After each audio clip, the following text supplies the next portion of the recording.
Yes, sir. Yes. Yes, sir. ये कौन है जो सोते सोते बोल रहा है ये सर? आधी नींद में आया क्लास लेने के लिए।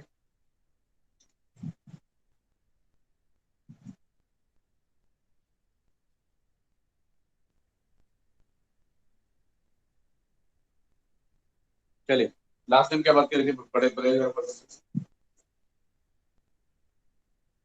आई सपोज माइटोकॉन्ड्रिया हो गया था, क्लोरोप्लास्ट हो गया था। और माइटोकॉन्ड्रिया क्लोरोप्लास्ट के बाद आज हम बात करने जा रहे हैं बड़े ही इंपॉर्टेंट टॉपिक के बारे में। आगे बढ़ेंगे। राइबोसोम भी हो गया था, क्लोरोप्लास्ट भी हो गया था, माइटोकॉन्ड्रिया भी हो गया था। Today I am going to talk about cytoskeletons. आइए साइटोस्केलेटन्स की बात करते हैं।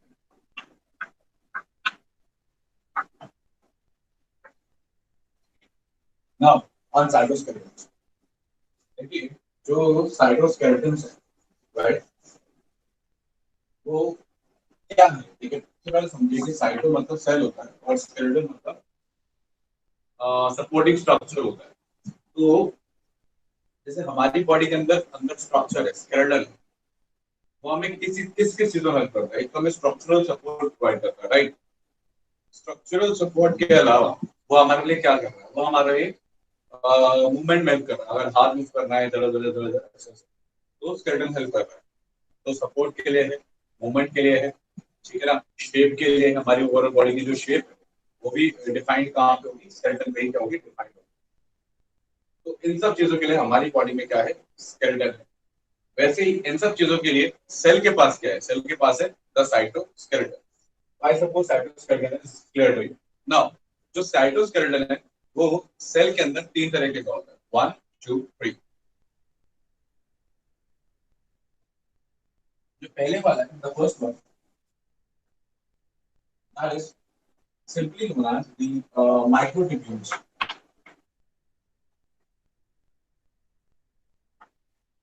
ठीक है, माइक्रोट्यूब्यूल्स में बेसिकली जो प्रोटीन होता है वो ट्यूबुलिन प्रोटीन क्या होता है? ट्यूबुलिन ट्यूबुलिन प्रोटीन होता है। There is an alpha tubulin, there is a beta tubulin, alpha tubulin, beta tubulin. और ये अल्फा बीटा ट्यूबुलिन अरेंज होते हैं एक हेलिक्स के फॉर्म में, समथिंग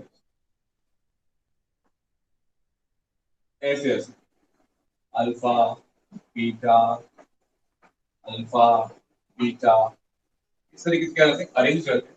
और अरेंज होगी, ठीक है ना, एक फिलामेंट बनाते हैं, इसको बोलते हैं माइक्रोट्यूबुलर फिलामेंट। आगे बात समझ में क्लियर है? तो इस तरीके से माइक्रोट्यूबुल्स क्या रहते हैं? अरेंज रहते हैं, ठीक। कोई डाउट? अगर ऐसे सर्कल की बात करूं, मान लीजिए पूरे सर्कल में अरेंज हो रहे हो, तो ऐसे 1 2 3 4 5 6 7 8 9 10 11 12 12 13 13 13 ये मतलब कि अल्फा या बीटा छोटे छोटे प्रोटीन्स के सबयूनिट्स हैं जो अरेंज होते हैं पूरा का पूरा एक रिंग बनाने के, पूरे एक रिंग में। और ऐसे ये रिंग इस तरीके से देखते हैं, ऐसे घूमते हुए ये ऐसे पूरा का पूरा एक ट्यूब होता है। मतलब कहने का मतलब है ऐसे से ring ring ring ring ring ring ring है रिंग के फॉर्म में। और ऐसे पूरी की पूरी क्या बनी हुई है? पूरी पूरी ट्यूब बनी हुई है। मतलब आप एक ट्यूब का ऐसे क्रॉस सेक्शन कट करोगे तो आपको ऐसे 13 इस तरह की ट्यूब नजर आएगी। कभी कभी ये सिंगलेट्स के फॉर्म में होती है, ठीक है ना।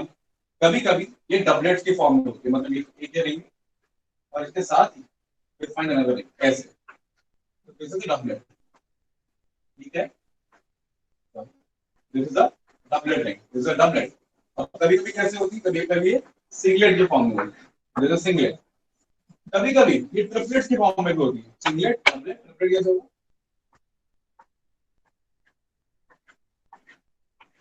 इस तरीके से, ओके। कभी कभी सिंगलेट, कभी कभी डबलेट, कभी कभी ट्रिपलेट की फॉर्म में होती है।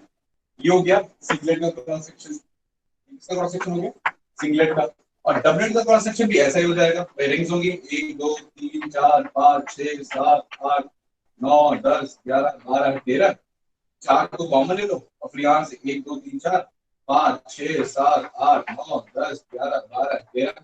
फिर चार को कॉमन ले लो, 1 2 3 4 5 6 7 8 9 10 11 12 है ना, इस तरीके से। तो लाइक दिस, ये हो गया ट्रिपलेट का क्रॉस सेक्शन। आ रही है बात समझ में? क्लियर है? तो इस तरीके से व्हाट इज हैपनिंग इज कि सिंगलेट्स की फॉर्म में भी है, डबलेट्स की फॉर्म में भी है, ट्रिपलेट्स की फॉर्म में ऐसे फिलामेंट्स बना रहे हैं, ठीक है ना। ओके, अब ये जो फिलामेंट्स है ये चारों तरफ अरेंज होकर बहुत सारे ट्यूब लाइक स्ट्रक्चर बना रहे हैं। और इनका फायदा क्या है माइक्रोट्यूब्यूल्स का? इस तरीके के फिलामेंट्स का अरेंजमेंट आपको मिलेगा, ट्यूबिंग प्रोटीन का अरेंजमेंट क्या क्या बनाने के लिए एग्जांपल्स क्या रहेंगे, क्या क्या बना रहेंगे। जैसे सीलिया, सीलिया में ऐसे ही रहेगा, ये सब चीजें रहेंगी। Flagella, cilia, flagella, clear? Okay,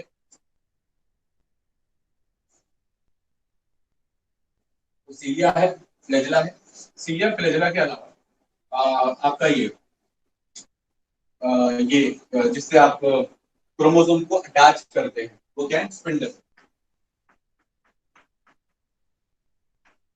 ठीक है ना। क्लियर है पॉइंट? तो सीलिया, फ्लैजिला, स्पिंडल्स, ये सब का जो फॉर्मेशन है, ठीक है ना, ये सब कौन बना रहा है, ये माइक्रो ट्यूब्यूल्स बना रहे हैं, राइट। तो एक तरीके का साइटोस्केलेटन के माइक्रो ट्यूब्यूल्स, सिलिया बनेगा, फ्लैजिला बनेगा, स्पिंडल बनेगा। इन सब में ट्यूबुलिन नाम का क्या होगा, प्रोटीन होगा, अल्फा फॉर्म या बीटा फॉर्म। और ये अरेंज होंगे किस फॉर्म में, सिंगलेट्स, डबलेट्स या ट्रिपलेट्स की फॉर्म में अरेंज करेंगे। Clear point? आ रही है बात समझ में? ओके, आइए आगे बात करते हैं। अगर मैं आगे बात करूं तो माइक्रोट्यूब्यूल्स के बाद नेक्स्ट आते हैं माइक्रोफिलामेंट्स। जैसे कि नाम इंप्लाई कर रहा है, microfilaments are small in size, very small in size. Microfilaments, microfilaments में आपको पता है कौन से प्रोटीन आएंगे, इसमें प्रोटीन आएगा actin protein and myosin protein. Actin and myosin, ये नाम आपके लिए नए नहीं है। एक्टिन एंड मायोसिन आपने स्ट्रक्चर देखा है, कहाँ देखा है, आपने मसल वाले चैप्टर में पढ़ा होगा, एक्टिन का स्ट्रक्चर, मायोसिन का स्ट्रक्चर। तो एक्टिन और मायोसिन कॉन्ट्रैक्टाइल प्रोटीन है, ये कॉन्ट्रैक्ट करने में हेल्प करते हैं। तो फॉर एग्जांपल मैं आपको एग्जांपल देता हूँ, जैसे जेलीफिश से शुरू कर लेंगे। जेलीफिश कॉन्ट्रैक्ट रिलैक्स करते मूव कर रही है, कौन रिस्पांसिबल है, actin and myosin. Amoeba pseudopodia से मूवमेंट कर रहा है अपना, है ना, सूडोपोडिया से, इवन आपके डब्ल्यूबीसी सूडोपोडिया का मूवमेंट कर रहे हैं, कौन रिस्पांसिबल है, एक्टिन एंड मायोसिन। एक सेल है, उसको बोलते हैं साइटोप्लाज्म, ऐसे अंदर करके डिवाइड कर रहा है। तो अंदर वाली जो मूवमेंट है, इन्वेजिनेशन, कौन रिस्पांसिबल है, एक्टिन एंड मायोसिन। आपका मसल का कॉन्ट्रैक्शन जितना भी है, कौन रिस्पॉन्सिबल है, actin and myosin. So they are the contractile protein, जितनी फ्लेक्सिबिलिटी मूवमेंट्स हो रही है बॉडी के अंदर या किसी ऑर्गेनिज्म की या कैसे भी, तो वो सबके लिए कौन रिस्पॉन्सिबल है, सबके लिए रिस्पॉन्सिबल है एक्टिन एंड मायोसिन। इसको आप याद रखें। क्लियर है? तो मैं यहाँ पर जगह नहीं लिखने की, तो मैं लिख नहीं रहा हूँ, तो आप अपने आप से नोट करेंगे क्या, अमीबा की मूवमेंट, जेलीफिश की मूवमेंट, यानी फाइगोसाइटोसिस। तो एक आ गया आपका फाइगोसाइटोसिस, ठीक है ना। अच्छा, लोकोमोशन, आपकी मसल्स। अच्छा, phagocytosis is an example of endocytosis. तो एंडोसाइटोसिस अगर रिस्पॉन्सिबल है एक्टिन और मायोसिन की वजह से, तो बताने की जरूरत नहीं है। तो एक्सोसाइटोसिस भी रिस्पॉन्सिबल होगा एक्टिन और मायोसिन की वजह से, राइट। इसके अलावा मसल का कॉन्ट्रैक्शन, कौन रिस्पॉन्सिबल है, एक्टिन एंड मायोसिन। तो सेल की जितनी मूवमेंट्स हैं, कैसी वाली, चीजें अंदर लाने वाली, चीजें बाहर ले जाने वाली, कट बनाने वाली, एंडोसाइटोसिस, एक्टोसाइटोसिस, कुछ खाना, है ना, कुछ कॉन्ट्रैक्ट करना, सेल का ऐसे डिवाइड करना, ये सब का सब कौन करेगा, माइक्रो फिलामेंट्स। ऐसा बोल हम लागू। तीसरा वाला जो आ रहा है, इंटरमीडिएट फिलामेंट्स, इंटरमीडिएट फिलामेंट्स। अब इंटरमीडिएट फिलामेंट में क्या होता है, ठीक है ना, इसमें केराटिन लाइक फाइबर्स होते हैं, केराटिन जैसे अल्फा फाइबर्स होते हैं। एक हुआ, दो हुआ, तीन हुआ, चार हुआ, चार ने एक बंडल बना लिया। फिर एक हुआ, दो हुआ, तीन हुआ, चार, चारों ने बंडल बना लिया। ऐसे करते करते तक कि आपस में अटैच होते चले गए, है ना। तो जैसे आप समझिए, एक रस्सी नहीं होती, जैसे आप समझिए वो जो रस्सियां होती थी, मतलब कि मान लीजिए बड़ी बड़ी ऐसे ब्राउन से कलर की रस्सी होती थी, ठीक है, जैसे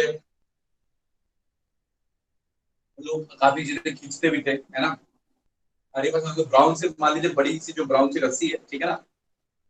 ओके, तो अब वो जो ब्राउन सी रस्सी है, ठीक है, उसको आप अगर कभी देखोगे, जो जूट वगैरह की बनी रहती है रस्सी, उसको आप देखो तो बड़े पतले पतले पतले पतले फाइबर्स होते हैं। आप समझो कि वो एक एक फाइबर केराटिन का फाइबर है, और वो आपस में इंटर रहेंगे to form a strong tensile strength वाला फाइबर। तो इंटरमीडिएट फिलामेंट्स का नाम इंटरमीडिएट फिलामेंट्स पहले क्यों है, क्योंकि एवरेज साइज क्या है, माइक्रोट्यूब्यूल साइज में छोटे हैं और माइक्रो फिलामेंट्स साइज में बड़े हैं, तो इनका नाम क्या है, इंटरमीडिएट फिलामेंट्स। ये कहाँ काम आते हैं, ये काम आते हैं सेल टू सेल जंक्शन, जहां सेल को सेल से जोड़ना है, जो आपके एडहेरिंग जंक्शन है। आपके एडहेरिंग जंक्शन में एग्जांपल आपके डेस्मोसोम्स, तो आपको जो एग्जांपल है ना डेस्मोसोम्स, उसके अंदर आपको इंटरमीडिएट फिलामेंट्स मिलेंगे। कहां पे मिलेंगे ये भी बड़ा जरूरी है, जॉइनिंग एंड्स में नहीं। तो पहले मैं बताया था आपको, आपको बताऊंगा मैं, एडहेरिंग जंक्शंस एक तरीके की जंक्शंस होती हैं जो दो सेल को अटैच करके रखती है, ठीक है ना। उसमें क्या होता है, थोड़ा सा आइडिया दे देता हूँ, कहां समझेगा।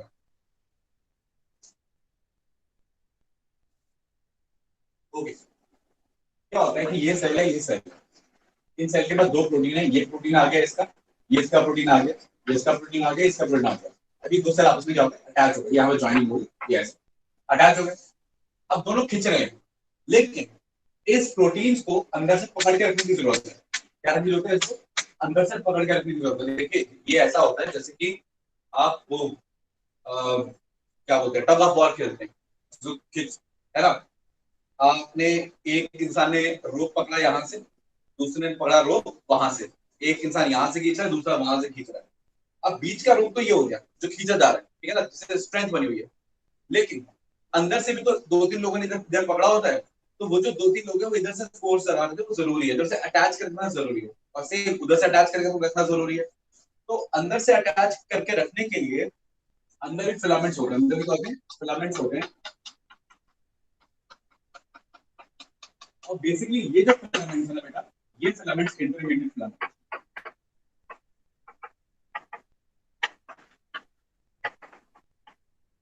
इंटरमीडिएट फिलामेंट आपको कहां मिल जाएंगे, cell to cell adhering junctions में। तो जंक्शन तीन तरह की होती है, tight, gap and adhering. Adhering जो दो सेल को जोड़ के रखती है, तो भी हम पढ़ेंगे स्ट्रक्चरल ऑर्गेनाइजेशन में। तो ये वाली जंक्शन कौन सी जंक्शन है, द एडहेरिंग जंक्शन है, कौन रिस्पॉन्सिबल है, the intermediate filaments, and that's all about the intermediate filaments. ये यहीं पे काम आते हैं, सेल से सेल जंक्शन में ही क्या करते हैं, काम आते हैं। क्लियर है पॉइंट, आ रही बात समझ में। तो आई सपोज आपको ये सारी बातें क्लियर है कि माइक्रोट्यूब्यूल्स से ये आप फ्लैजेला स्पिंडल वगैरह बनाना, ठीक है, माइक्रोफिलामेंट्स कॉन्टैक्टाइल मोमेंट्स के अंदर, और इंटरमीडिएट फिलामेंट्स सेल को सेल से जोड़ने के लिए रिस्पॉन्सिबल है। ठीक, एनी डाउट्स, आगे बात करें। आप लोगों की आवाज नहीं आ रही, थोड़ा जोर से बोलिए। सर माइक्रोट्यूब्यूल एक बार दोबारा। मैं एक काम कर रहा हूँ, मैं आपको रिजॉइन कर रहा हूँ, क्योंकि मुझे आपकी आवाज कुछ सुनाई नहीं दे रही, मेरी शायद कनेक्शन नेटवर्क का इशू होगा।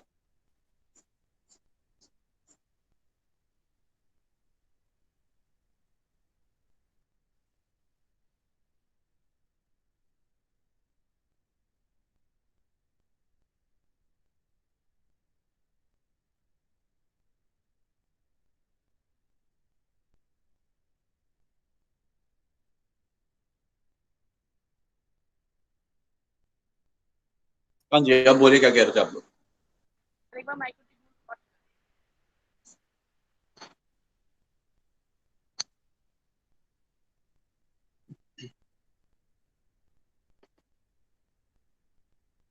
जस्ट अ सेकंड, आपके लोगों की आवाज तो नहीं क्लियर भाई।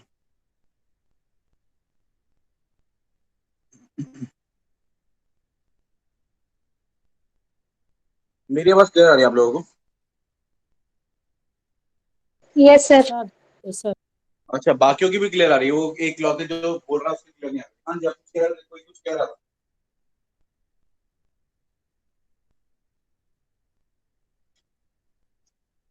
जो भी कुछ कह रहा था, जो भी इंसान कह रहा था, मुझे सर उसकी आवाज नहीं आ रही, तो उस इंसान से, हाँ बोलिए। सर वो बोला माइक्रोट्यूबुल्स के बारे में फिर से बताने।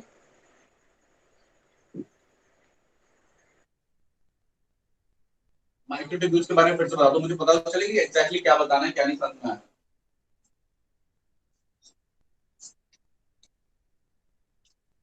इतनी सारी बातें बताई मैक्रोट्यूबुल्स के बारे में, दोबारा बताने का मतलब क्या होता है कि सारा थोड़ी वापस से रिपीट करना। अरबाज एग्जैक्टली बताओ क्या नहीं समझ में आया। माइक्रोट्यूब्यूल्स का फंक्शन एक तो उसका स्ट्रक्चर आपने बताया था वो नहीं है मेरा डेफिनेशन। टाइप कर दे बेटा, टाइप करके लिख दे, ऐसे कुछ समझ नहीं आ रही तेरी बात में। तो वो जो आपने अल्फा और बीटा बताया था मैं भी वही बोल रहा हूँ। क्या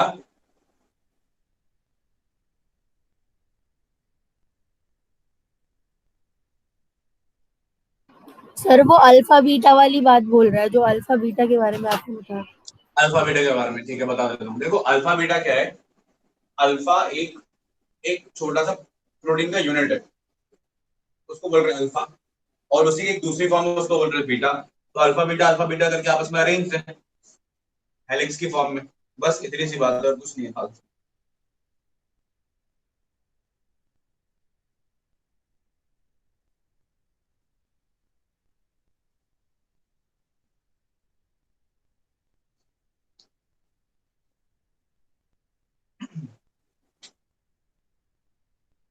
और किसी को कोई डाउट, आगे बात करें।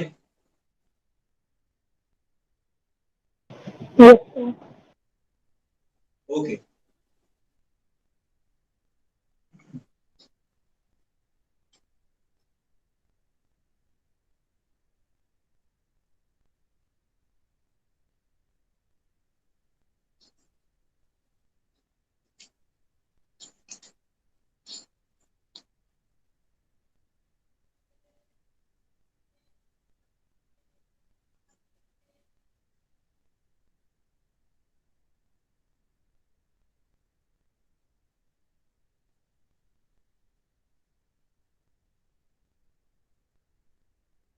चलिए आगे बात करते हैं। तो आगे हमारे सिलेबस के अंदर क्या क्या है। हमारे सिलेबस के अंदर एक डायग्राम है सिलिया और फ्लैजिला का। आइए सिलिया और फ्लैजिला के बारे में बात करते हैं। और याद रखिए जिसमें सिलिया फ्लैजिला की बात कर रहा हूँ यूकैरियोटिक सिलिया फ्लैजिला है। Prokaryotic cilia flagella eukaryotic cilia flagella से अलग होते हैं। ठीक है ना। प्रोकैरियोटिक सिलिया फ्लैजिला कैसे होते हैं वो आपने बॉटनी वाले सर से पूछेगा, वो आपको बैक्टीरिया के कॉन्टेक्स्ट में बताएंगे। ठीक है ना। वो आपके बॉटनी का पार्ट है। मैं आपको सिर्फ पढ़ाऊंगा यूकैरियोटिक सिलिया यूकैरियोटिक फ्लैजिला। तो बात कर रहे हैं यूकैरियोटिक सिलिया। आइए तो यूकैरियोटिक सिलिया कैसा होता है पहले तो उसमें ध्यान दीजिए, या सिंपली पहले यूकैरियोटिक फ्लैजिला पढ़ लेते हैं, मैं आपको सिलिया के बारे में बताऊंगा। आइए यूकैरियोटिक फ्लैजिला का स्ट्रक्चर पढ़ लेते हैं। ओके तो ध्यान दीजिएगा, मान लेते हैं ये एक ऑर्गेनिज्म है, कोई भी ऑर्गेनिज्म है। ठीक है ना। उसका ये फ्लैजिला है। ठीक है, दिस इज द फ्लैजिला। ठीक है। अब इस फ्लैजिला के स्ट्रक्चर के बारे में हमें पढ़ना है। अब इस फ्लैजिला को मैं ऐसे कट कर रहा हूँ, मैंने ऐसे कट करके इसका टीएस देख रहा हूँ। तो जब मैंने इसका टीएस देखा, ठीक है, तो मुझे क्या नजर आ रहा है, देखिए एक्चुअल में कैसा है ये। अगर मैं इसको पहले एलएस बताऊं, इसका स्ट्रक्चर बताऊं, तो पता है कैसा है। ये एक ट्यूब है जिसमें आप देखते हो कि 9 ट्यूब्स है बाहर की तरफ। 1 2 3 4 5 6 1 2 3 4 5 6 6 7 8 9। समझ रहे हो कि ये पूरा ऐसे घूम रहा है, ये देखिए ऐसे लाइक दिस। ये सर इस तरीके से घूम माइक्रोस्कोपिक लेवल पे देखा है। रहा है। हाँ जी, माइक्रोस्कोपिक लेवल में देखा तो मैं ऐसे देख पा रहा हूँ कि ये ट्यूब इस तरीके की है, ये पूरी की पूरी ट्यूब है। अगर ये वाला कैसा देखो, मैंने इसको बड़ा करके बनाया है। ये जो ट्यूब है ना, इसके अंदर आप समझो कि 9 और 9 और लाइन्स ही है ना। 1 2 ऐसे पूरी की पूरी राउंड फॉर्म में अरेंज है।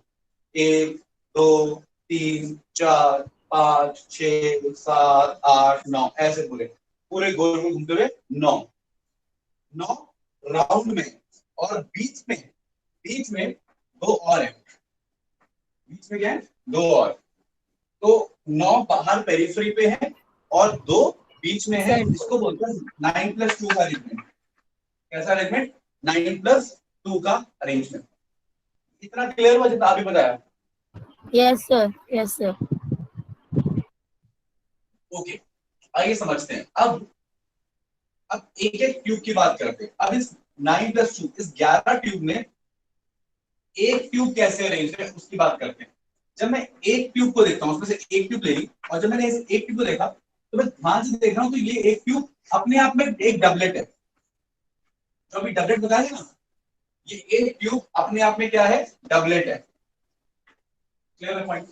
और डबलेट मैंने आपको कैसे बताया था, ऐसे देखिए ये सर यही डबलेट में क्या वाली होता है। अल्फा बीटा से फॉर्म हुई है।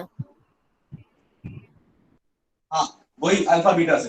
तो जो अभी वहां अल्फा बीटा में डबलेट बताया था ना, सेम वैसे ही जी डबलेट इसके अंदर है।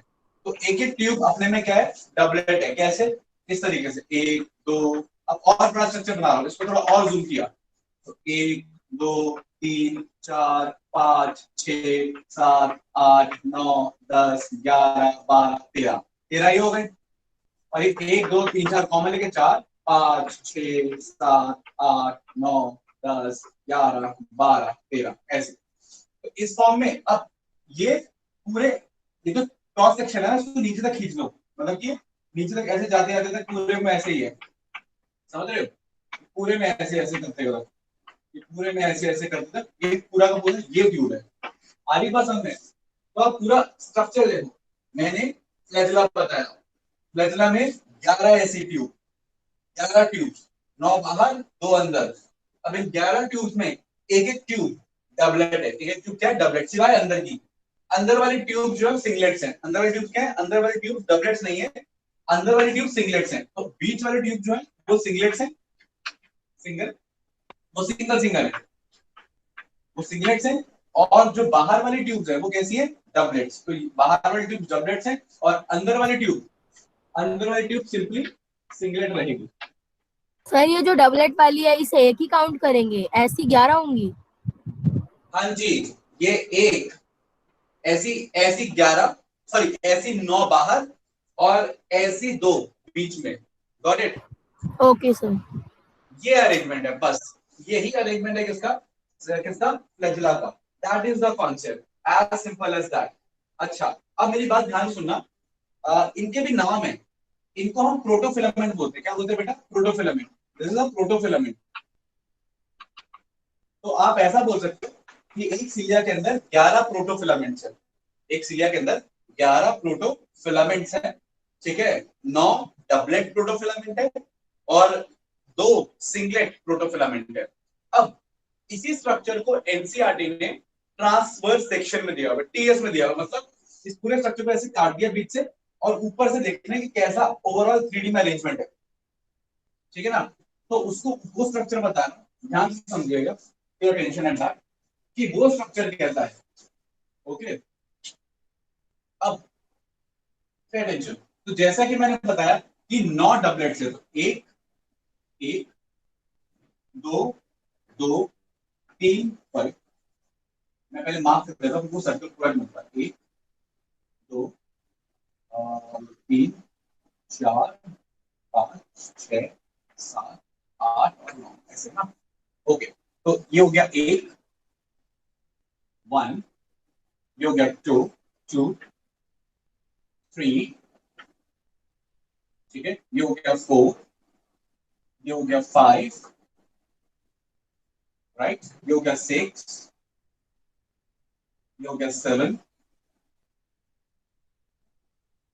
सॉरी कोई 9 कोई नहीं है, ये गड़बड़ हो गया बेटा।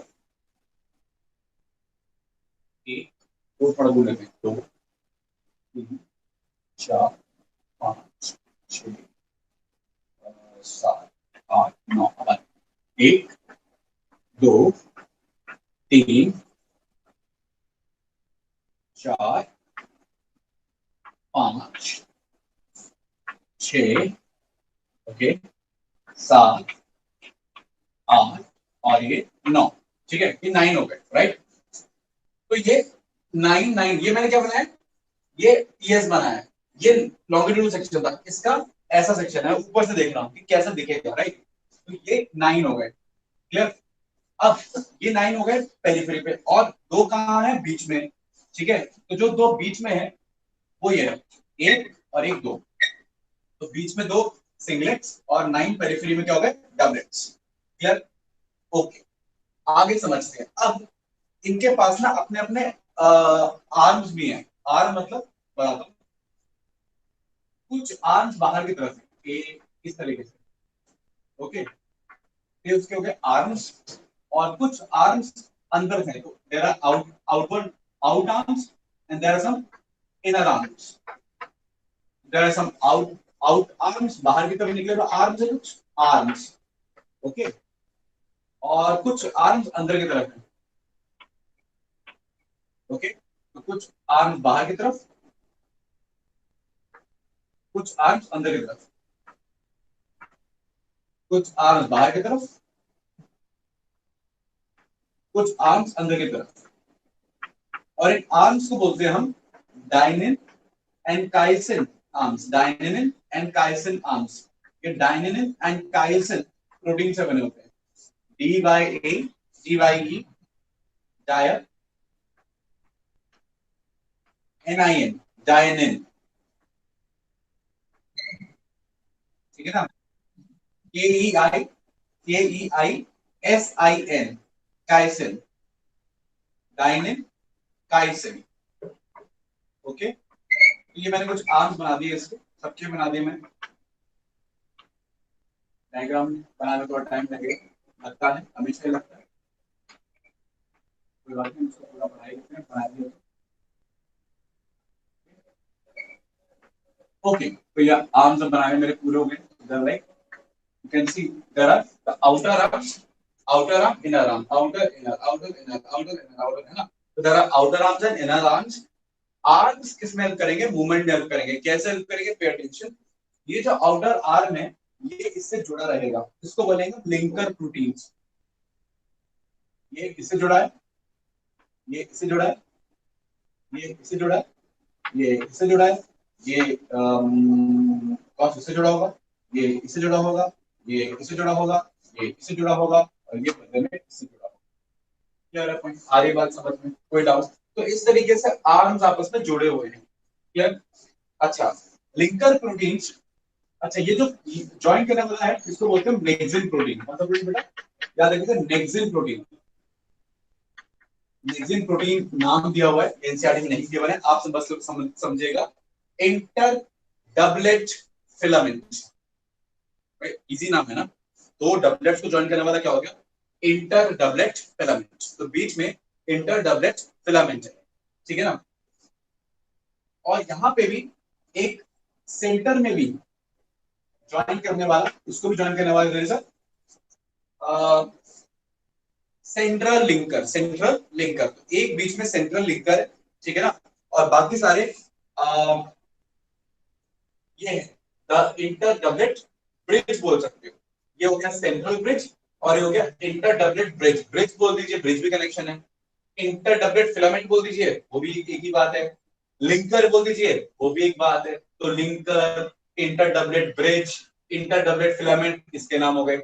सेंट्रल लिंकर, सेंट्रल ब्रिज, ये इसके नाम हो गए। क्लियर है पॉइंट? आगे बात समझ। अच्छा, इसके अलावा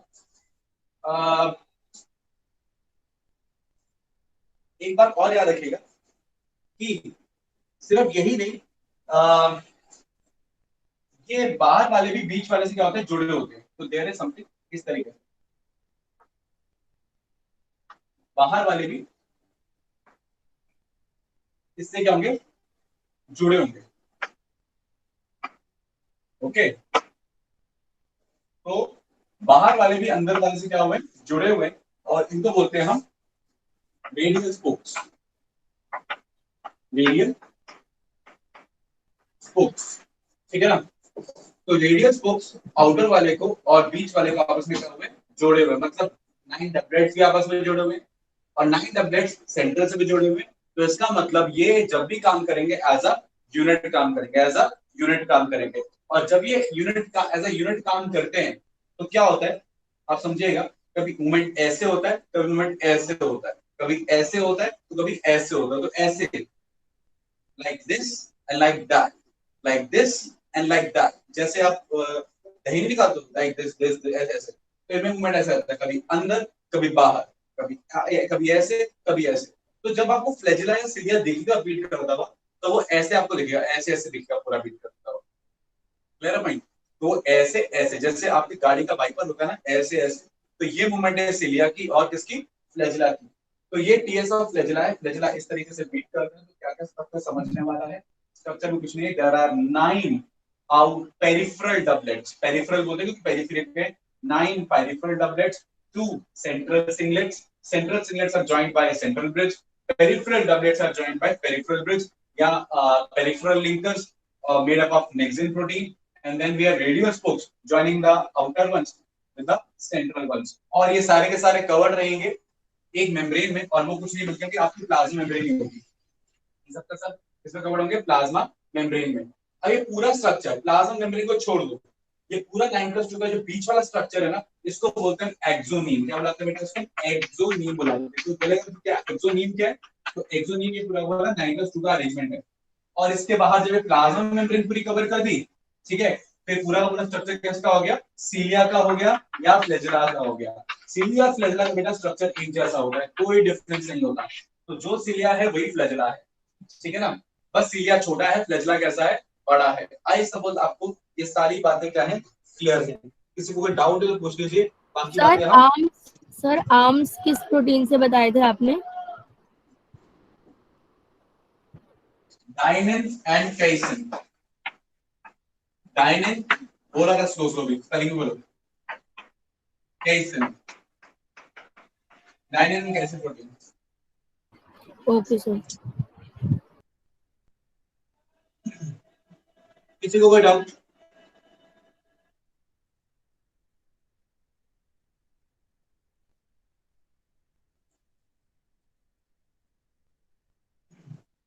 तो लिंकर्स बता दिया मैंने आपको, आपको मैंने सेंट्रल शीट बता दिया मैंने आपको। अच्छा सेंट्रल शीट नहीं बताया, फिर टेंशन एक और अपनी चीज समझ लीजिए। ये जो सेंट्रल डबलेट्स है ना, ये कवर्ड रहते हैं एक शीट लाइक स्ट्रक्चर में, एक मेम्ब्रेन लाइक स्ट्रक्चर में, और उस मेम्ब्रेन को हम बोलते हैं सेंट्रल शीट। क्या बुलाते हैं? Central sheet. ओके, तो आपके एनसीईआरटी के डायग्राम के अंदर ये लेबल्ड है, ठीक है ना। इस सेंटर में सेंट्रल जो डबलेट सिंगलेट्स है वो कवर्ड है सेंट्रल शीट से, उसको बोलते हैं सेंट्रल शीट, ठीक है। तो क्या क्या हो गया? सेंट्रल शीट हो गई, सॉरी इंटर सिंगलेट ब्रिज हो गया, या सेंट्रल लिंकर्स हो गए, बाहर वाले लिंकर्स हो गए, यानी पेरिफेरल डबलेट्स हो गए, ठीक है ना, और उनके लिंकर्स हो गए, उनके आर्म्स हो गए, ठीक है, और रेडियल स्कोप्स हो गए। ऐसे मुझे स्ट्रक्चर पूरा का पूरा क्लियर है। एक बार देख लीजिए इसको, एनसीईआरटी अगर आपके पास है उसमें से देख लीजिए, कोई डाउट है तो पूछ लीजिए। फिर हम चलेंगे सेंट्रोसोम के ऊपर, सॉरी सेंट्रोमियर के ऊपर या सेंट्रियोल के ऊपर।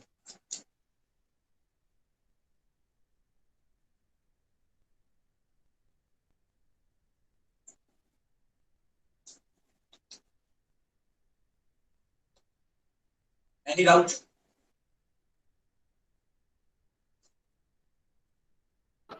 No sir. ओके चलिए आगे बात।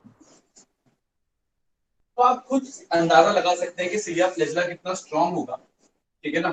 आप खुद देखिए कि ये मैंने बताया था कि ये एक एक जो डंडी है, ठीक है ना, ये एक, इसके अंदर 9 अपने आप में 13 फिलामेंट्स हैं, है ना वो, और ऐसे फिलामेंट्स वाले 9 हैं, है ना। तो आप देखिए कितना अपने आप में ये स्ट्रांग होगा सिलिया एंड फ्लैजिला। ओके, इसको मिटा देते हैं।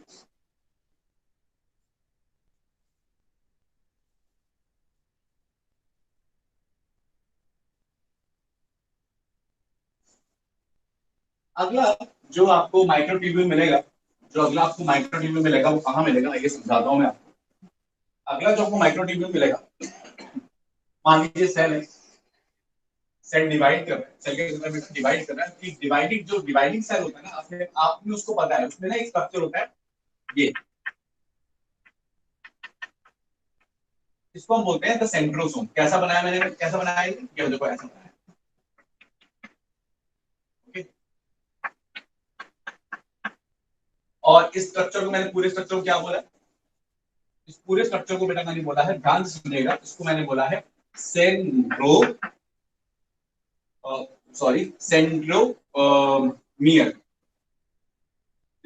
टीलोमियर, टीलोमेरेज, हाँ सॉरी सेंट्रोसोम, क्या बोला इसको मैंने, सेंट्रोसोम बोला है।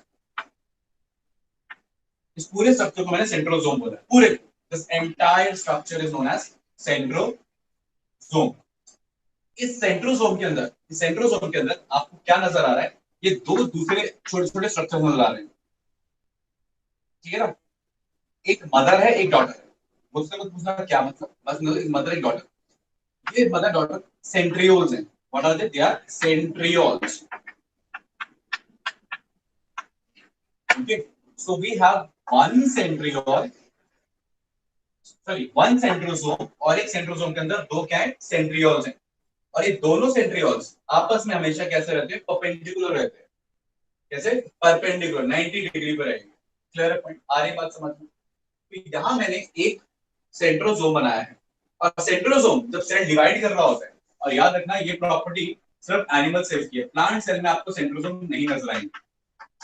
ओके, तो दो दो सेंट्रोसोम होंगे एनिमल सेल में, जब वो क्या कर रहा होगा, डिवाइड कर रहा होगा। कुछ स्पिंडल्स, देखिए आपको पता है ये बात, कुछ स्पिंडल्स यहां से आएंगे, जो क्रोमोसोम को पकड़ने आते हैं हम स्पिंडल बोलते हैं, और कुछ स्ट्रक्चर ऐसे पीछे से प्लाज्मा मेम्ब्रेन को पकड़ते हैं। ये समझिए, कुछ स्ट्रक्चर पीछे से प्लाज्मा मेम्ब्रेन को पकड़ते हैं, बेटा मैं आपको अभी बता रहा हूँ, फिर सेल डिवीजन में वापस आएंगे। कुछ स्ट्रक्चर ऐसे बाहर निकल के प्लाज्मा मेम्ब्रेन को पकड़ते हैं, और कुछ सेल जाके क्रोमोसोम को पकड़ते हैं, कुछ फिलामेंट किसको पकड़ते हैं, क्रोमोसोम को पकड़ते हैं। तो बेटा जो प्लाज्मा मेम्ब्रेन को पकड़ने वाले स्ट्रक्चर्स हैं, ये वाले, ये जो प्लाज्मा मेम्ब्रेन को पकड़ने वाले स्ट्रक्चर्स हैं, उनको हम एस्टर्स बोलते हैं। क्या बोलते हैं? एस्टर्स बोलते हैं। वापस समझिएगा, एस्टर्स, ASTERS, एस्टर्स बोलते हैं। Clear point? और जो क्रोमोसोम को पकड़ने वाला स्ट्रक्चर है, अब ये जाके क्रोमोसोम को पकड़ेंगे, इसने क्रोमोसोम को पकड़ा है, मैं मान लो क्रोमोसोम नाम आपके लिए, सारे ने पकड़ेंगे, जो पकड़ेंगे, ठीक है। और जो क्रोमोसोम को पकड़ेंगे उन्हें हम स्पिंडल बुलाते हैं। क्या बुलाते हैं? स्पिंडल्स बुलाते हैं। ये सब चीजें शायद आपने कभी ना कभी सुनी होंगी स्पिंडल्स के बारे में। एस्टर्स का नाम भी सुना है, सुना भी हो। स्पिंडल्स तो बहुत कॉमनली सुना होगा, क्रोमोसोम को स्पिंडल्स पकड़ते हैं, ठीक है। अब ये स्पिंडल्स और ये एस्टर्स, इनके स्ट्रक्चर किससे आए हैं? सेंट्रियोल से डिराइव हुए हैं। तो सेंट्रियोल का स्ट्रक्चर बताने जा रहा हूं, इसका स्ट्रक्चर बताने जा रहा हूं आपको मैं, सेंट्रियोल का, कि सेंट्रियोल कैसा होता है। Clear point? और जो सेंट्रियोल के स्ट्रक्चर होगा ना फिलामेंट का, वैसा ही फिलामेंट का स्ट्रक्चर किसका होता है? इन्हीं का होता है, स्पिंडल और एस्टर्स का होता है। आई सेंट्रियोल का एक स्ट्रक्चर समझते हैं, ठीक है। मैं इसको मिटाने चाहता हूं पूरे। ओके, तो यहीं बता देता हूं बात, आपको मिटाने की सर जरूरत सेंट्रियोल और स्पिंडल्स का स्ट्रक्चर सेम होता है? हाँ, मतलब ऐसा कह सकते हो कि जो सेंट्रियोल है, मतलब कि सेंट्रियोल से ये जो फिलामेंट निकल रहे हैं, ठीक है, सेंट्रियोल का एक फिलामेंट ले लो, एक सिगरेट ले लो, वही आपका वो है फिलामेंट है, मतलब आपके सेंट्रियोल से ही आपके स्पिंडल निकलेंगे। स्ट्रक्चर सेम नहीं होगा, मतलब सेंट्रियोल से डिराइव होंगे आपके स्पिंडल और ये क्या कहते हैं उसको, स्पिंडल और ये क्या कहते हैं उसको, एस्टर्स। एस्टर्स। हाँ ओके सर। हाँ, ओके, चलिए तो आगे बात करते हैं। तो मैं आपको ये बता रहा था कि आपका ये है लेट्स से सेंट्रियोल, ओके। अब इस सेंट्रियोल में ये आप देख लो कि मैंने ऐसा कुछ बनाया है, समथिंग लाइक दिस। अब समथिंग लाइक दिस इसलिए बनाए हैं क्योंकि ये भी एकदम सिलिया और फ्लैजेला की तरह ही पूरा अरेंजमेंट है। बस फर्क क्या है, आपके सिलिया और फ्लैजेला में 9+2 अरेंजमेंट था, यहाँ पे 9+0 है। 9+0 का मतलब ये है कि ये 9 ही है, 1 2 3 4 5 6 7 8 9, ये 9 ही है। बीच में कुछ नहीं है, बीच में सिर्फ एक प्रोटीन का फिलामेंट है, एक सिंगल प्रोटीन की ट्यूबलाइक स्ट्रक्चर है। उस सिंगल प्रोटीन के ट्यूबलाइक स्ट्रक्चर को हम बुलाते हैं हब। तो बीच में बस एक प्रोटीन का पूरा, एक प्रोटीन का एक ट्यूबलाइक स्ट्रक्चर, सॉलिड स्ट्रक्चर है, उसको हम बुलाते हैं हब। आप यार समझ लीजिए, यहाँ पर 9 प्लस हब है, बीच में हब है, मतलब 9+0 बोल सकते हो, बीच में कोई भी फिलामेंट नहीं है। एक और डिफरेंस है, जैसे कि आपके सिलिया और फ्लैजेला के स्ट्रक्चर में डबलेट्स थे, पेरिफेरल डबलेट्स थे, यहाँ पे पेरिफेरल ट्रिपलेट्स हैं। क्या है? Peripheral triplets. तो मुझे ज्यादा कुछ बताने की जरूरत नहीं है, 1 2 3 ऐसे ऐसे स्ट्रक्चर है, 1 2 3 1, 1 2 3 2, 1 2 3 3, 1 2 3 4, 1 2 3 5, 1 2 3 6, 1 2 3 7, 1 2 3 8, और 1 2 3 9। Clear point. मैं एक रफ डायग्राम बता रहा हूँ, आपके एनसीईआरटी में डायग्राम नहीं बना तो आपको डायग्राम को जानने की जरूरत भी नहीं है, आपको जो इंपॉर्टेंट पॉइंट चीजें वो पता होनी चाहिए बस। तो ये 9 पेरिफेरल ट्रिपलेट्स हो गए, तो 9 पेरिफेरल डबलेट्स की जगह 9 पेरिफेरल ट्रिपलेट्स। क्लियर। अब जैसे कि आपने वहां देखा था कि डबलेट्स अटैच थे आपस में, तो ऑफ कोर्स सी बात है ट्रिपलेट्स भी अटैच होंगे आपस में, ट्रिपलेट्स भी आपस में क्या रहते हैं, अटैच रहते हैं।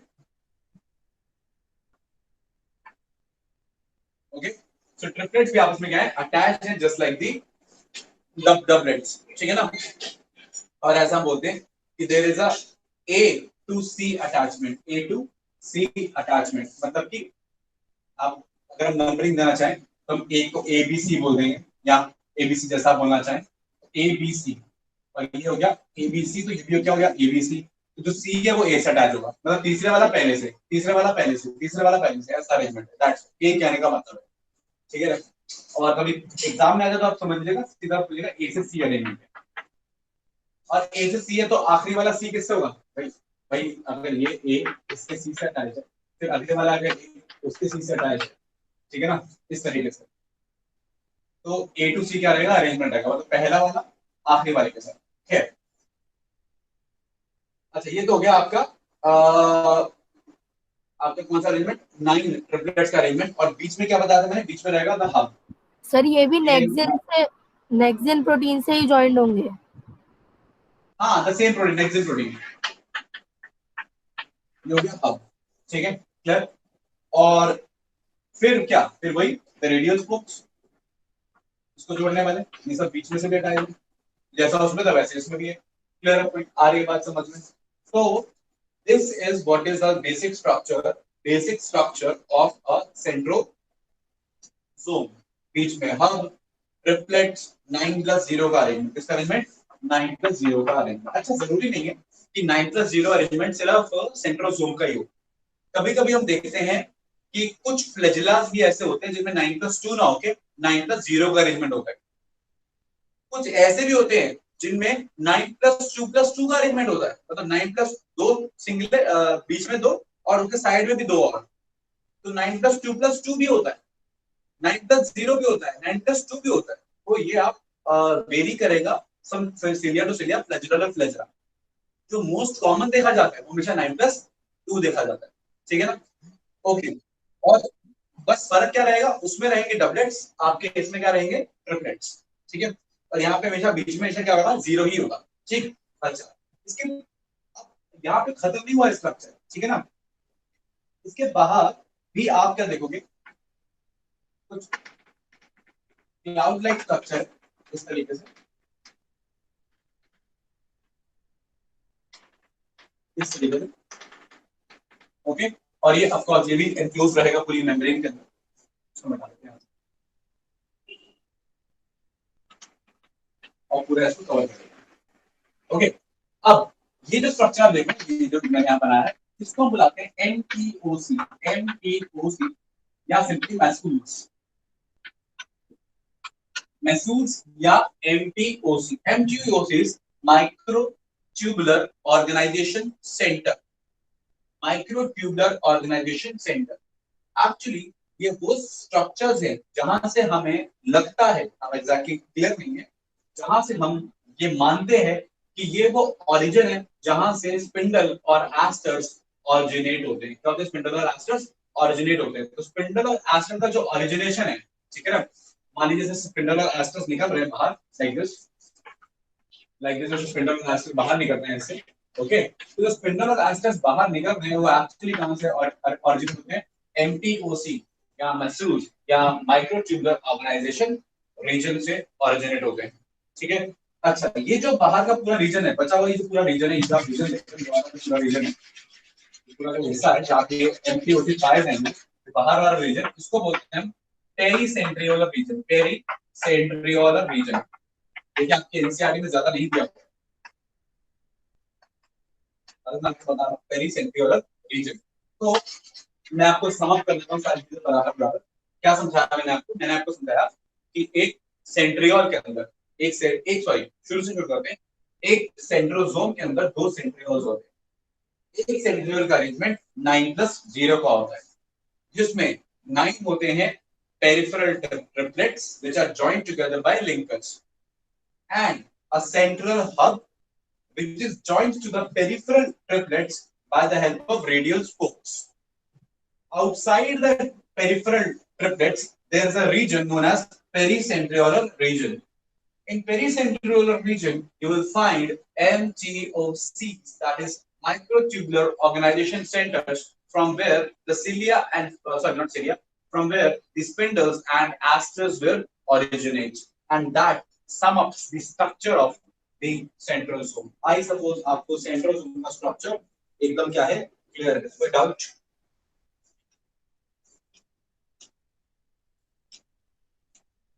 किसी को कोई डाउट?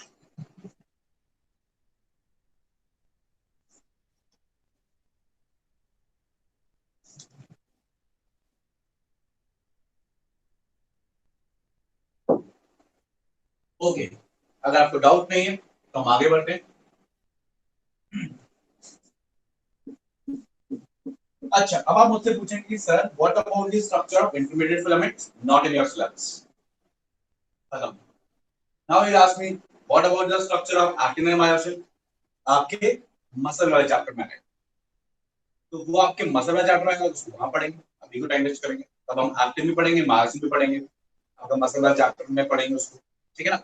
तो आपका साइटोस्केलेटन यही समाप्त हो जाता है with the cilia, flagella and basic information. देखिए वापस बता रहा हूं, एनसीईआरटी में आपका सेंट्रोसोम का स्ट्रक्चर दिया नहीं है, सिर्फ इंफॉर्मेशन दिए पैराग्राफ में, 2-4 लाइन में बस बताया कैसा होता है, हब का जिक्र किया है, रेडियल स्कोप का जिक्र किया है ना, उन सबका जिक्र किया है, लेकिन स्ट्रक्चर नहीं बनाया। तो मैंने आपको स्ट्रक्चर बना के पिक्चर दे दी माइंड में कि ऐसा है, तो माइंड में पिक्चर याद रखिएगा, उससे आपको पैराग्राफ भी याद रहेगा, ठीक है ना। बल्कि मैं तो आपको रिकमेंड करूंगा कि जहां भी आपके एनसीईआरटी में पैराग्राफ दिए हो, ठीक है, जहां भी आपके एनसीईआरटी पैराग्राफ्स दिए हो, ठीक, वहां पर आप अपने, और ना दिया हो डायग्राम, अपना एक डायग्राम बना लेंगे, अपनी चीजें बना लेंगे, आपको वो चीजें ज्यादा क्या रहेंगी, क्लियर रहेंगी। चलिए पूरे को मिटा लेते हैं। I suppose now everything is clear to you, cytoskeleton is clear to you, and we'll move further. अच्छा, अब आप समझ सकते हैं कि साइटोस्केलेटन क्यों बोल रहे हैं, सपोर्ट दे रहे हैं, है ना, पूरे में फैले हुए, दिखने नहीं दे रहे सेल। अच्छा, अब आप ये भी समझ जाओगे कि हम एंडोप्लाज्मिक रेटिकुलम को क्यों साइटोस्केलेटन बोलते हैं। अगर आप एंडोप्लाज्मिक रेटिकुलम की बात करो, देखो अगर ये सेल है और लेट्स से ये न्यूक्लियस है, तो एंडो, अब मैं आपको सारी चीजें पढ़ा दी ना, तो आइए इसको थोड़ा नटशेल में देखते हैं कि सेल में चल क्या रहा है, व्हाट एग्जैक्टली इज हैपनिंग, और ये आपको पूरा का पूरा ओवरव्यू दे देगा जितना मैंने अभी आपको पढ़ाया है। लेकिन ये सब कंप्लीट करने से पहले एक बार आखिरी सेल ऑर्गेनेल पढ़ लेते हैं, जो सबसे इंपॉर्टेंट सेल ऑर्गेनेल है, जिसका नाम है न्यूक्लियस। सर आपका वीडियो बहुत ब्लर आ रहा है, आवाज भी नहीं आ रही सही से। सबको वीडियो ब्लर आ रहा है? No sir. No sir. बेटा मैंने आप लोगों से पहले ही बोला, आपको वीडियो ब्लर है, आवाज हेलो है, अपने क्लास में स्टूडेंट से पूछ लो। सर। हाँ जी, अपनी क्लास में स्टूडेंट से पूछ लो भाई क्या सबको सर आपका वीडियो अच्छे से सही नहीं आ रहा सर, ब्लर आ रहा है।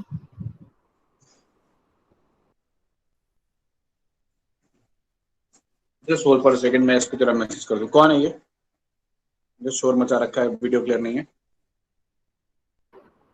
सर आपका वीडियो ब्लर आ रहा है।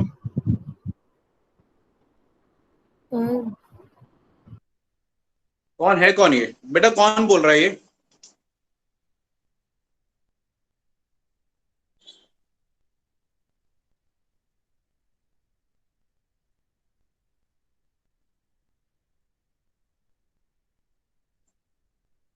Just hold for a second,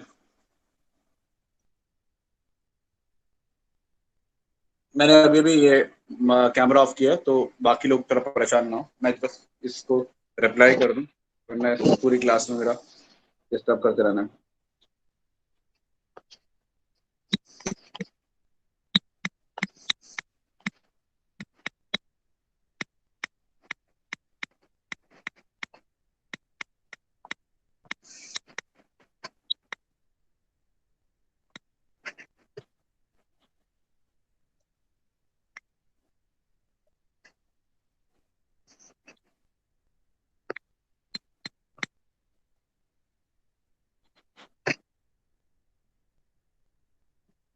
मतलब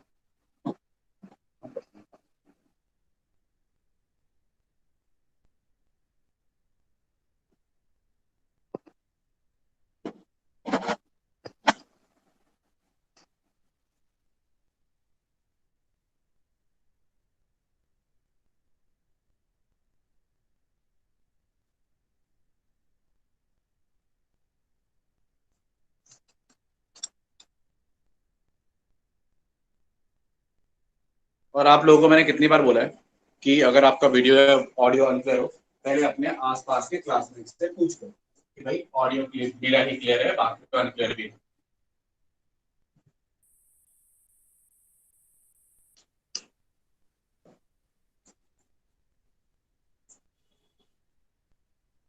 आपको तो मेरी आवाज आ रही है क्लियर?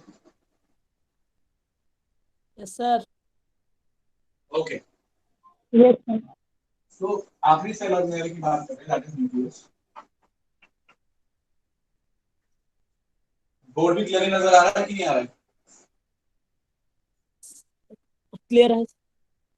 ओके, आइए तो न्यूक्लियस की बात करते हैं। अब आप ये समझते हैं, ये जो चीजें जानते हैं वो बताया था कि न्यूक्लियस आपका बाई मेम्ब्रेन स्ट्रक्चर है, एक एक मेम्ब्रेन है और आपकी दूसरी मेम्ब्रेन है।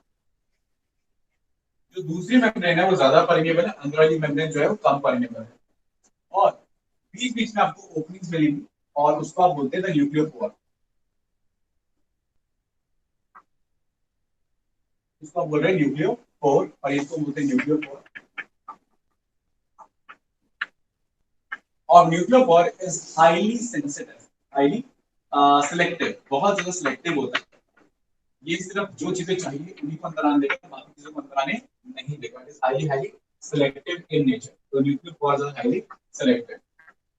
ओके, अब बताने की ये अगेन जरूरत नहीं है कि इसको हम न्यूक्लियर एनवेलप बोलते हैं, दोनों मेम्ब्रेन को मिलाकर क्या बोलते हैं, न्यूक्लियर एनवेलप।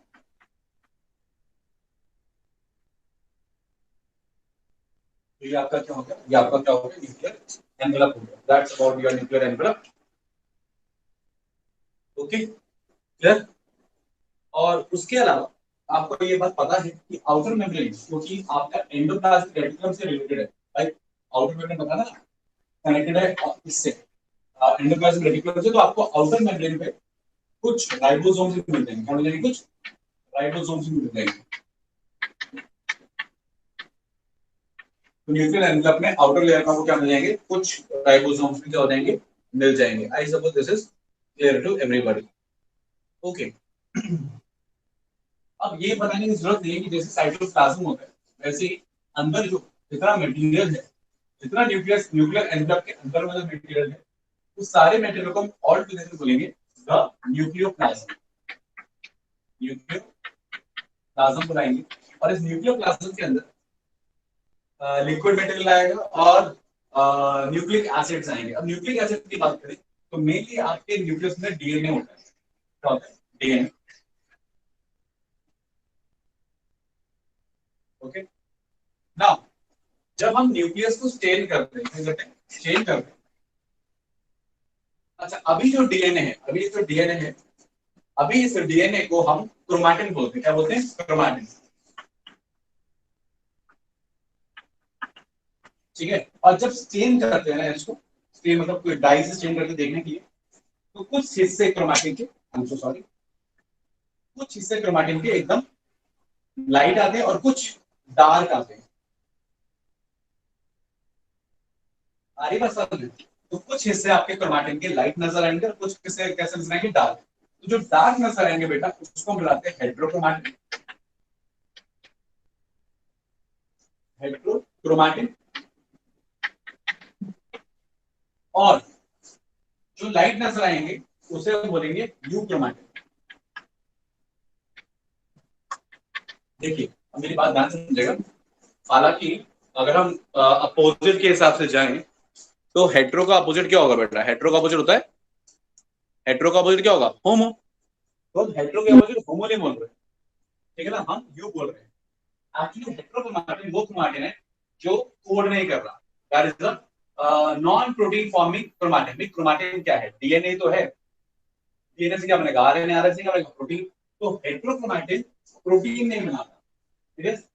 नॉन कोडिंग, आप सिंपली से बोल सकते हैं नॉन कोडिंग है। तो जो नॉन कोडिंग डीएनए है या नॉन कोडिंग क्रोमैटिन है,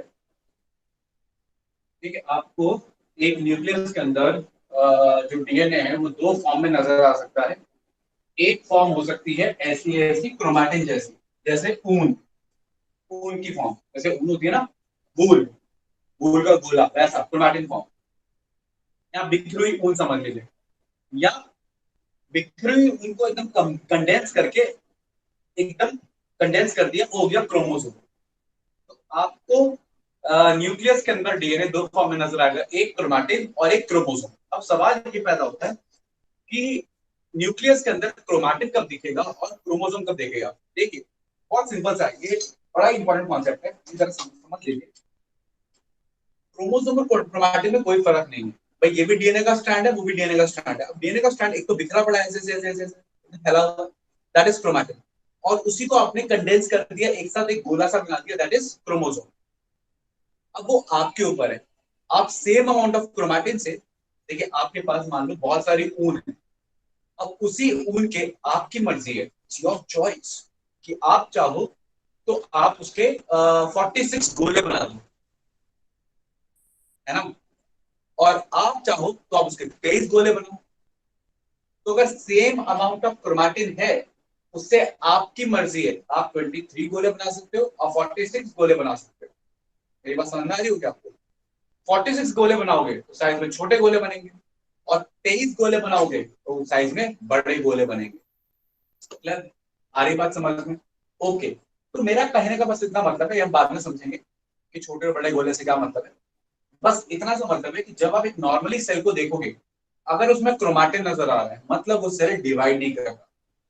क्रोमोसोम सिर्फ डिवीजन के टाइम पे बनते हैं, जब वो डिवाइड कर लगता है ना, प्रोफेज, मेटाफेज, एनाफेज, टेलोफेज, पता है ना आपको, ये डिवीजन के फेज होते हैं, प्रोफेज, मेटाफेज, एनाफेज, टेलोफेज, ये पता है आपको, सेल डिवीजन में चार फेज होते हैं, प्रोफेज, मेटाफेज, एनाफेज, टेलोफेज।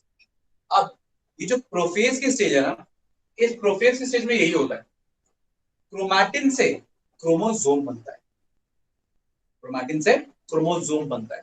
तो क्रोमोसोम वाली स्टेज है वो सिर्फ आपको प्रोफेज, मेटा, एना और टीलो के अंदर नजर आएगी। मतलब लेट प्रोफेज और पूरे की पूरी मेटाफेज, पूरा एनाफेज और इनिशियल टीलोफेज, इसी में आपको क्या नजर आएंगे, क्रोमोसोम, और बाकी टाइम आपको सिर्फ क्या नजर आएगा, क्रोमैटिन। तो क्रोमैटिन क्रोमोसोम में कोई खास फर्क नहीं है, एक डीकंडेंस्ड फॉर्म है दैट इज क्रोमैटिन, और एक कंडेंस्ड फॉर्म है that is the chromosome. Okay, तो आगे बात करते हैं। तो ये बता रहा था कि जो क्रोमैटिन है वो दो फॉर्म में है, एक नॉन कोडिंग और दूसरे वाला, तो एक जो डार्क स्टेन हो रहा है, क्या स्टेन हो रहा है बेटा, डार्क स्टेन, जो डार्क स्टेन हो रहा है, या फिर 12th में पढ़ा है, जो डार्क स्टेन हो रहा है वो heterochromatin that is non coding, और जो लाइट स्टेन हो रहा है, हल्का स्टेन हो रहा है, वो कोडिंग हो जाएगा, कोडिंग हो जाएगा, उसको बोलेंगे यू क्रोमैटिन यानी ट्रू क्रोमैटिन, ट्रू क्योंकि वही तो कोडिंग है। फाइन। इसके अलावा, इसके अलावा एक और एरिया है जो कि बहुत ही डार्क स्टेन होता है, बहुत ही ज्यादा डेंस और बहुत ही ज्यादा डार्क स्टेन होता है, ठीक है ना। उस हिस्से ऑफ द न्यूक्लियस को हम बोलते हैं nucleolus, the nucleolus, and nucleolus is the DNA which codes for rRNA। बाकी सारा जो डीएनए है वो कोड कर रहा है एमआरएनए और टीआरएनए के, और न्यूक्लियोलस वाला जो पार्ट है डीएनए का, that codes for only and only rRNA, that is the ribosomal RNA. मतलब राइबोसोमल आरएनए या राइबोसोम बनाने के लिए जो एरिया रिस्पॉन्सिबल है न्यूक्लियस का, उसको हम न्यूक्लियोलस बोलते हैं। क्या बोलते हैं? न्यूक्लियोलस बोलते हैं। इतना ही नहीं,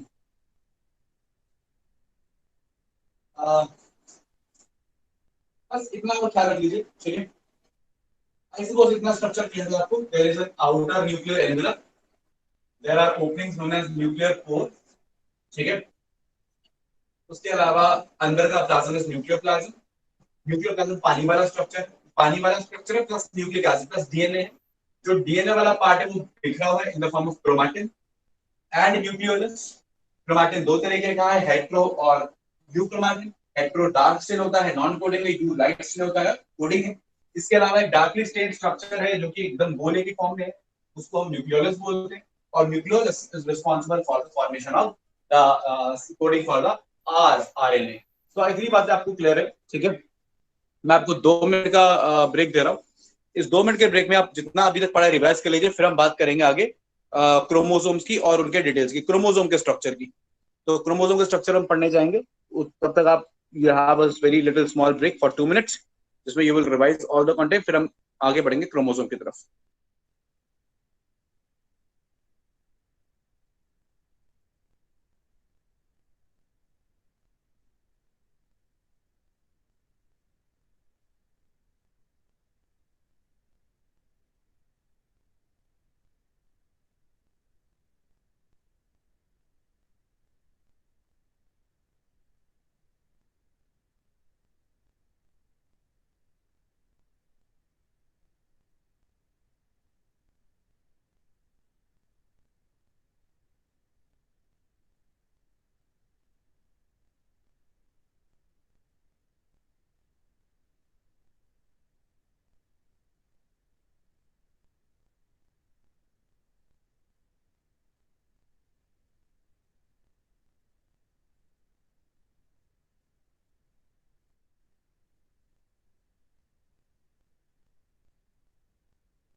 ओके, सो किसी को कोई डाउट है तो आगे बढ़े। रिवाइज कर लिया आप लोगों ने पुराना सारा? Yes sir. ओके, चलो डाउट नहीं है तो फिर हम आगे बढ़ते हैं।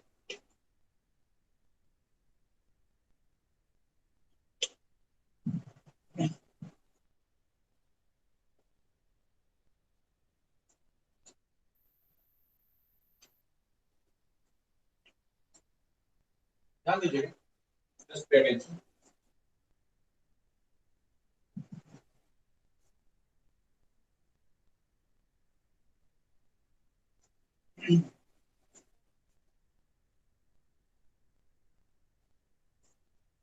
अब स्ट्रक्चर पे आपको क्रोमोसोम के स्ट्रक्चर पे ध्यान देना है। क्यों? जब मैंने आपको पढ़ाना है कौन सा चैप्टर, सेल डिवीजन वाला चैप्टर पढ़ाना है मैंने आपको। जब मैंने आपको सेल डिवीजन वाला चैप्टर पढ़ाना है तो आपने उधर सारा कुछ क्रोमोसोम के बारे में पढ़ना है। तो क्योंकि आपने उस टाइम पे सारा कुछ क्रोमोसोम के बारे में पढ़ना है तो आपको क्रोमोसोम का स्ट्रक्चर क्लियर होना चाहिए, वरना फिर आपको समझ में नहीं आना क्या क्रॉसिंग ओवर है ना, और किस तरीके से क्या चीजें हो रही है ना, फेस है ना। तो वो सारी चीजें समझने के लिए आपको क्रोमोसोम का जो स्ट्रक्चर है वो एकदम क्लियर होना चाहिए। ठीक है, ओके, आइए बात करते हैं। तो मेरे पास यहाँ पर क्या था, क्रोमैटिन था, कैसा क्रोमैटिन। इस क्रोमैटिन से मैंने क्या किया, कंडेंस करना शुरू कर दिया। आइए कंडेंस किया किया किया किया किया, किया।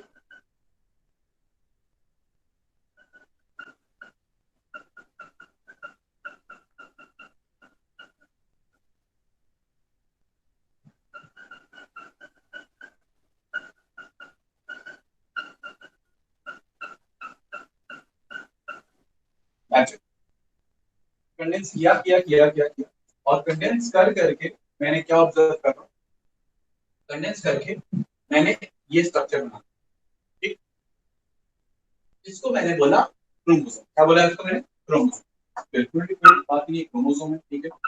तो chromosome is nothing but condense form of the DNA, condense form of the DNA. अच्छा, अब क्रोमोसोम से कंडेंस, सॉरी क्रोमैटिन से कंडेंस होकर क्रोमोसोम कैसे बना, ये आपके बॉटनी में पढ़ाया जाएगा 12th क्लास में, मॉलिक्यूलर जेनेटिक्स के अंदर। मैं थोड़ा सा आइडिया दे देता हूँ कि आपका डीएनए था, ठीक है ना, मैं तो बोलता हूँ डीएनए है, आपके डीएनए को एक हिस्टोन के अराउंड रैप कर दिया, ठीक है ना, इसको बोलते हैं न्यूक्लियोइड, ठीक है ना। ऐसे रैप करते चलेगा, ऐसे हिस्टोन के अराउंड रैप करते चलेगा, दो दो राउंड में मिला के, मतलब एक हिस्टोन है उसमें एक राउंड दो राउंड, इस तरीके से 2.4 राउंड कहते हैं, ऐसे करेगा और रैप करते चलेगा। और फिर रैप करने के बाद कुछ ऐसा ऐसा पूरा एक हेलिकल सा स्ट्रक्चर बना दिया, कॉइलिंग कर दी, फिर इसके ऊपर और कॉइलिंग, ठीक है ना। तो ऐसे कर करके आप क्रोमोसोम बनाते, ठीक। तो ये क्या क्या करते हैं, क्या क्या स्टेप्स होते हैं, कैसी कैसी कॉइलिंग है, क्या क्या अरेंजमेंट है, ठीक है ना, वो सब मेरा पार्ट नहीं, तो हम उसके ऊपर बात नहीं करेंगे। हम बस इतना समझेंगे कि हमने डीएनए को या क्रोमैटिन को रैप कर करके अल्टीमेटली क्रोमोसोम बना दिया। डीएनए कैसे रैप है उसकी बात नहीं करते, ठीक है। तो क्रोमैटिन अल्टीमेटली हमारे पास यहाँ पे क्या आ गया, क्या आ गया, क्रोमोसोम। अब क्रोमोसोम में क्या है, एक ध्यान समझना, बीच में जो क्रोमोसोम का डीएनए वाला हिस्सा है, ये आप देख सकते हो, ये हाईली कंडेंस्ड पैक्ड है, डाउनली पैक्ड है ना, ये एक अलग से ही नजर आ रहा है ना। तो ये जो बीच वाला हिस्सा है इसको हम सेंट्रोमियर बोलते हैं, मियर मतलब हिस्सा, सेंट्रोमियर, ठीक, आगे बात समझ।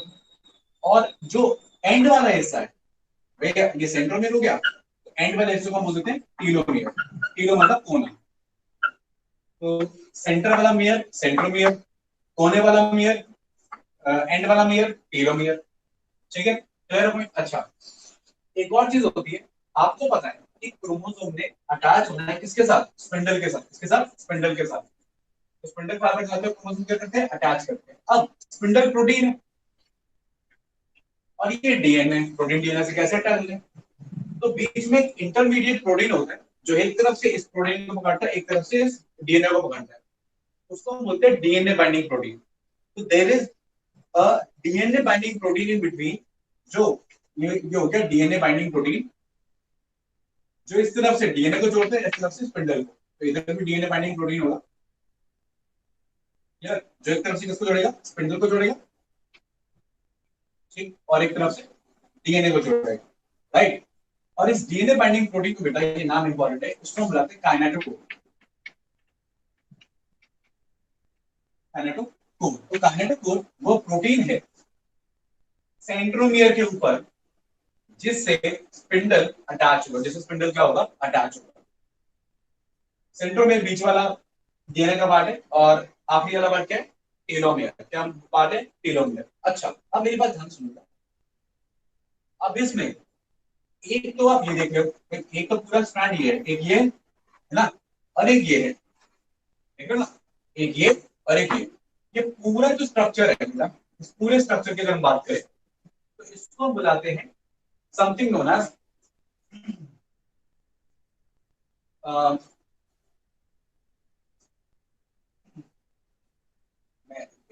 क्रोमैटिड्स। मैं भूल गया, सॉरी। इसको हम क्या बुलाते हैं, क्रोमैटिड्स। तो आपके पास ये क्या होता है, क्रोमैटिड्स होगा, तो this is a chromatid and this is again a chromatid. तो ये दो क्रोमैटिड हो गए एक क्रोमोसोम। ऐसा जरूरी नहीं कि हमेशा क्रोमोसोम के अंदर क्रोमैटिड नहीं हो, कभी कभी क्रोमोसोम ऐसा भी होता है, ठीक है, कभी कभी एक क्रोमोसोम ऐसा भी होता है जिसमें क्रोमैटिड नाम की चीज ही नहीं होगी, मतलब कि ऐसे होगा, this is also chromosome, this is also chromosome, this is also chromosome. तो ये भी क्रोमोसोम है विद सिंगल क्रोमैटिड, ये भी क्रोमोसोम है विद सिंगल क्रोमैटिड।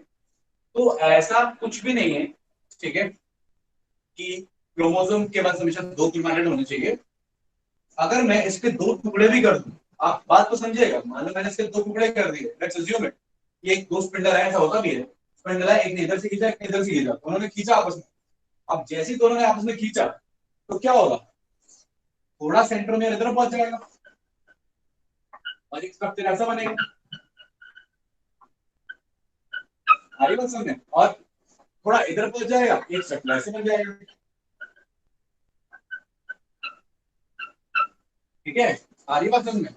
तो आप अब इन दो स्ट्रक्चर को क्या बोल सकते हो, आप दो टर्म इस्तेमाल कर सकते हो, इधर you can call them daughter chromosomes, mother chromosome इससे बने हैं तो क्या बोल सकते हैं, डॉटर क्रोमोसोम, या तो उसको डॉटर क्रोमोसोम बोल सकते हो या आप इसे क्रोमैटिड्स बोल सकते हो, ठीक है। तो ऐसा नहीं है कि सिर्फ क्रोमोसोम दो क्रोमैटिड वाला भी है, इसको भी हम क्रोमोसोम बोल सकते हैं, इसको भी हम क्रोमोसोम बोल सकते हैं। क्लियर है, आगे बात समझ में, मतलब जिसके पास अपना एक इंडिविजुअल सेंट्रोमियर, भाई अब ये इसका सेंट्रोमियर है, ओके, और ये इसका सेंट्रोमियर है। तो स्टूडेंट ना कभी कभी कंफ्यूज हो जाते हैं कि सर फिर क्रोमैटिड किसको बोले और क्रोमोसोम किसको बोले। मैंने उनको यही बोला कि एक इंडिपेंडेंट यूनिट को हम क्रोमोसोम बोल सकते हैं, ठीक है ना। अगर उस इंडिपेंडेंट यूनिट के अंदर दो ऐसे ऐसे ब्रांचेस निकल रही हैं, है ना, दो ऐसे ऐसे स्ट्रक्चर्स हैं, तो फिर हम एक एक को क्रोमैटिड बोल सकते हैं, ठीक है।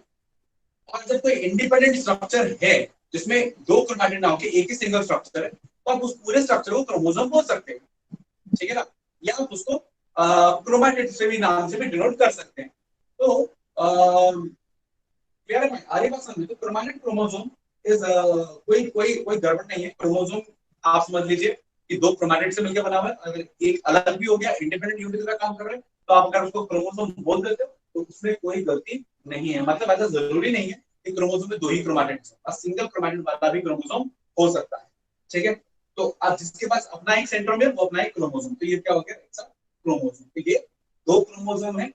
या आप बोल सकते हो कि एक क्रोमोसोम से टूटे हुए ब्रेक हुए दो क्रोमैटिड्स हैं, तो this is a same thing. आगे बात समझ में क्लियर है पॉइंट, तो कंफ्यूज होने की बिल्कुल भी जरूरत नहीं है, ओके। आगे समझते हैं। अच्छा, अब ये नहीं है कि आपने बीच से तोड़ दिया, बोलोगे इसके पास आधा क्रोमैटिड है, आधा क्रोमैटिड, सॉरी आधा सेंट्रोमियर है, आधा सेंट्रोमियर है, नो, एक सेंट्रोमियर एक सेंट्रोमियर, चाहे आधा हो चाहे कैसा मर्जी हो, चाहे टूट के बना हो, एक इंडिविजुअल के पास है तो उसको एक इंडिविजुअल सेंट्रोमियर ही बोलेंगे। What my point, okay. आगे समझते हैं नाउ। तो ये भी क्रोमोसोम है एंड नो डाउट ये भी क्रोमोसोम है, ओके। तो एक तो मैंने ये हिस्सा बताया, ये वाला। अच्छा, और समझिए, अब इस क्रोमोसोम को जब मैं बना रहा था, ये जो ऊपर और नीचे वाले स्ट्रक्चर है, कौन सा स्ट्रक्चर, ये वाला स्ट्रक्चर और ये वाला स्ट्रक्चर, है ना, इनको बोलते हैं आर्म्स। क्या बोलते हैं, आर्म्स, दीज आर आर्म्स, तो इसको हम आर्म बोलते हैं। क्लियर, तो ये ऊपर नीचे वाले आर्म्स है, तो आर्म भी दो होंगे, एक ऊपर वाला आर्म एक नीचे वाला आर्म, सेंटर में के ऊपर वाला आर्म एक सेंटर में के नीचे वाला आर्म। और नॉर्मली क्रोमैटिड्स भी दो होंगे, एक ये वाला क्रोमैटिड है, ये वाला क्रोमैटिड। क्लियर, आगे बात समझे। तो ये हो गए आर्म्स और ये क्या हो गए chromatid. I suppose difference clear है, ये दो आर्म्स हैं और ये क्रोमैटिड है, chromatid chromatid arm arm, got it, very good. समझिए, अब दो क्रोमैटिड जो एक ही क्रोमोसोम के होते हैं, जो एक ही क्रोमोसोम के होते हैं, उन्हें बुलाते हैं सिस्टर क्रोमैटिड्स। क्या बुलाते हैं, सिस्टर क्रोमैटिड्स। सिस्टर क्रोमैटिड्स को बुला रहे हैं क्योंकि दोनों के ऊपर एक ही जीन होगी, एक exactly same gene, exactly same gene, ठीक है ना, एक एग्जैक्टली सेम जीन किस पे होगी, दो क्रोमैटिड्स के ऊपर। फॉर एग्जांपल इस क्रोमैटिड्स के ऊपर कैपिटल टी जीन है, तो इस क्रोमैटिड के ऊपर भी कैपिटल टी जीन होगी तब तक जब तक कोई क्रॉसिंग ओवर वगैरह नहीं हुआ है। तो आगे बस समझ, कोई क्रॉसिंग ओवर मिक्सिंग नहीं हुआ है अगर, ठीक है ना, क्रॉसिंग ओवर हो जाएगा तो फिर चेंज हो सकता है, लेकिन नॉर्मली अगर क्रॉसिंग ओवर नहीं हुआ है तो इसके ऊपर इसके ऊपर जनरली जीन क्या रहती है, सेम रहती है। चलिए उसकी डिटेल्स में नहीं जाते, मैं इतना बता रहा हूँ बस कि दोनों सिस्टर क्रोमैटिड्स हैं क्योंकि दोनों एक ही क्रोमोसोम के पार्ट है। अगर दो क्रोमोसोम हमारे पास ऐसे आ जाए, एक ये क्रोमोसोम है नीचे और ये एक दूसरा क्रोमोसोम आ गया, तो अब ये भी क्रोमैटिड है, ये भी क्रोमैटिड है, तो ये और ये क्रोमैटिड्स, इनको बोलेंगे हम नॉन सिस्टर क्रोमैटिड्स। ये और ये आपस में सिस्टर, ये और ये आपस में सिस्टर, ये और ये क्या हो जाएंगे, नॉन सिस्टर, तो सिस्टर नहीं है। क्लियर। एक और इंपॉर्टेंट पॉइंट, जब हम ह्यूमन क्रोमोसोम की बात करते हैं या ह्यूमन की बात करते हैं तो हमारे अंदर इन टोटल 46 क्रोमोसोम है। कितने क्रोमोसोम है? 46। 46 कैसे? 1 का दोस्त 1, 2 की कॉपी 2, 3 के साथ एक 3, 4 के साथ एक 4। और ऐसा क्यों है? ऐसा इसलिए है क्योंकि जब हम पैदा हुए थे तो ऐसे हुए थे कि एक स्पर्म आया था, एक एग आया था। स्पर्म अपने साथ 23 क्रोमोसोम लेके आया था, एग अपने साथ 23 क्रोमोसोम लेके आया था, तो 23 फ्यूज हो गए, टोटल बन गया 46 क्रोमोसोम्स। तो हमारे पास हर एक नंबर के लिए 1 से लेके 23 के लिए एक मैटरनल है, एक पैटर्नल है। 1 1 2 2 3 3 4 4, 1 paternal 1 maternal, 2 paternal 2 maternal, 3 paternal 3 maternal. तो आधे क्रोमोसोम मदर साइड से, आधे क्रोमोसोम फादर साइड से, राइट। और आखिरी में अच्छा 22 जिसमें, ध्यान से सुनिएगा, 22 जिसमें ऑटोसोम्स हो गए। क्या हो गए? ऑटोसोम्स। तो 22 पेयर ऑफ ऑटोसोम्स, 1 1 2 2 3 3 ऐसे करके 22 22 करके ऑटोसोम्स। जो आखिरी वाला पेयर है वो सेक्स क्रोमोसोम का है, जो आप जानते हो कि उनमें से मान लीजिए एक्स और एक्स है, एक एक्स है दूसरा क्या है एक्स, तो एक एक्स आया मदर से, एक एक्स आया फादर से। और if you are a female, और अगर आप मेल हैं तो आपके पास एक एक्स होगा जो किससे आया होगा, मदर से, और एक वाई होगा जो किससे आया होगा, फादर से। देखिए अगर आप मेल हैं तो उसमें वेल डिफाइंड है, ये क्लियर है कि आपके पास जो वाई क्रोमोसोम है फादर से आया और एक्स क्रोमोसोम किससे आया, मदर से आया। दैट इज वेरी क्लियर, ठीक है ना। आ रही बात समझ में। अगर कोई फीमेल है फिर नहीं कह सकते कौन सा वाला एक्स फादर से, कौन सा वाला एक्स मदर से, राइट। बट अगर कोई मेल है तो क्लियर है वाई वाला है, मतलब फादर सन को हमेशा वाई क्रोमोसोम ही देता है, डॉटर को एक्स दे सकता है, लेकिन सन को हमेशा कौन सा देगा, वाई क्रोमोसोम, ऐसा है ना। जो अब एक्स वाई है तो बड़ा बस बात है वाई क्रोमोसोम फादर से आया होगा, वाई मदर से तो आ नहीं सकता, मदर तो एक्स एक्स होगी, ठीक है ना। ओके, तो Y chromosome always come from the father. In the case of son, in the case of daughter it can be X. तो जो आखिरी वाला है वो एक्स और वाई हो सकता है, उसको हम बोलते हैं द सेक्स क्रोमोसोम। तो आपके 22 पेयर ऑटोसोम्स के, और आखिरी वाला जो पेयर है वो किसका है, सेक्स क्रोमोसोम का है। तो ध्यान रखिएगा, there is something known as autosome, there is something known as sex chromosome, ठीक। Very good. तो उससे आप आपके जेनेटिक डिसऑर्डर्स भी ऐसे ही है, कुछ ऑटोसोमल डोमिनेंट ऑटोसोमल रिसेसिव, मतलब वो वाले डिसऑर्डर जो आपके ऑटोसोम से रिलेटेड है, कुछ सेक्स लिंक डोमिनेंट, कुछ सेक्स लिंक रिसेसिव जो आपके एक्स क्रोमोसोम से लेंगे। क्लियर है पॉइंट, आगे बात समझ। ओके, सॉरी सेक्स लिंक का मतलब जो आपके एक्स या वाई क्रोमोसोम से लेंगे, ठीक है। ओके, तो 46 क्रोमोसोम है, मैंने क्या बोला कि सबके अपने पेयर है। अब ये जो पेयर वाले क्रोमोसोम है ना, 1 वाला मैटरनल, 1 वाला पैटर्नल, 2 वाला मैटरनल, 2 वाला पैटर्नल, ये 1 और 1 आपस में होमोलोगस क्रोमोसोम है। क्या बोलते हैं इनको? Homologous chromosome. तो 1 1 आपस में क्या है, होमोलोगस। तो बताने की जरूरत नहीं है, बहुत ही सिंपल इंग्लिश है। अगर 1 1 आपस में होमोलोगस है और मान लो 1 और 2 आपस में सामने आ जाते हैं तो उनको क्या बुलाएंगे हम, हेटेरोलोगस। तो 1 1 आपस में होमोलोगस, 1 2 आपस में हेटेरोलोगस, 4 5 आपस में हेटेरोलोगस, 5 5 आपस में होमोलोगस, x x आपस में होमोलोगस, x y आपस में हेटेरोलोगस। क्लियर है पॉइंट। तो जो सेम सेम होता है ना वो क्या होता है, होमोलोगस। आई सपोज क्लियर है। तो होमोलोगस क्रोमोसोम एक जैसे क्रोमोसोम, सिमिलर टाइप के क्रोमोसोम होते हैं, ठीक है, जो आपस में पैरेलली अरेंज हो जाते हैं ड्यूरिंग द मियोसिस। ठीक है, फिलहाल हम ये समझते हैं कि होमोलोगस क्रोमोसोम का 1 का 1 2 का 2। आई सपोज दिस इज क्लियर। अब और क्या इंफॉर्मेशन है क्रोमोसोम के बारे में, एक्सपोजिटिव इंफॉर्मेशन है और एक्स्ट्रा इंफॉर्मेशन या कुछ और इंफॉर्मेशन भी इनको मैं बताना चाहूंगा। तो आई सपोज आपको हेटेरो होमोलोगस क्रोमोसोम क्लियर है, सिस्टर क्रोमैटिड्स क्लियर है, नॉन सिस्टर क्लियर है। एक क्रोमोसोम के दो क्रोमैटिड सिस्टर, अलग अलग तो नॉन सिस्टर। और क्रोमोसोम का अपना जो दूसरा दोस्त होता है, पेयर होता है, वो होता है होमोलोगस पेयर या होमोलोगस क्रोमोसोम। ओके, अब मैं आपको एक चीज और बताना चाहता हूँ। जब क्रोमोसोम बनते हैं, राइट, मैं क्रोमोसोम बनाता हूँ, तो ऐसा जरूरी नहीं है कि दोनों आर्म्स बराबर बने, ठीक है ना।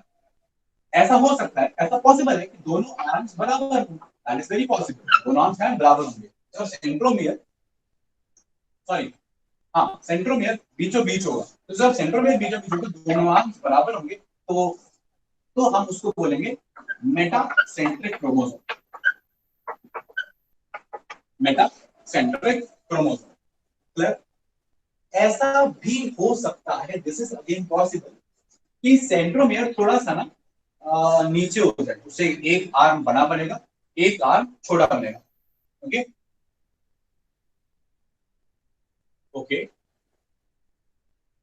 तो मान लीजिए सेंट्रोमियर ऊपर नीचे हो गया, तो एक आर्म बना थोड़ा छोटा और एक आर्म बना थोड़ा बड़ा। क्लियर पॉइंट, हमारे पास सामने तो एक आर्म छोटा हो गया, शॉर्ट आर्म सी, इसको बोलते हैं आर्म टी, ये मतलब द शॉर्ट आर्म,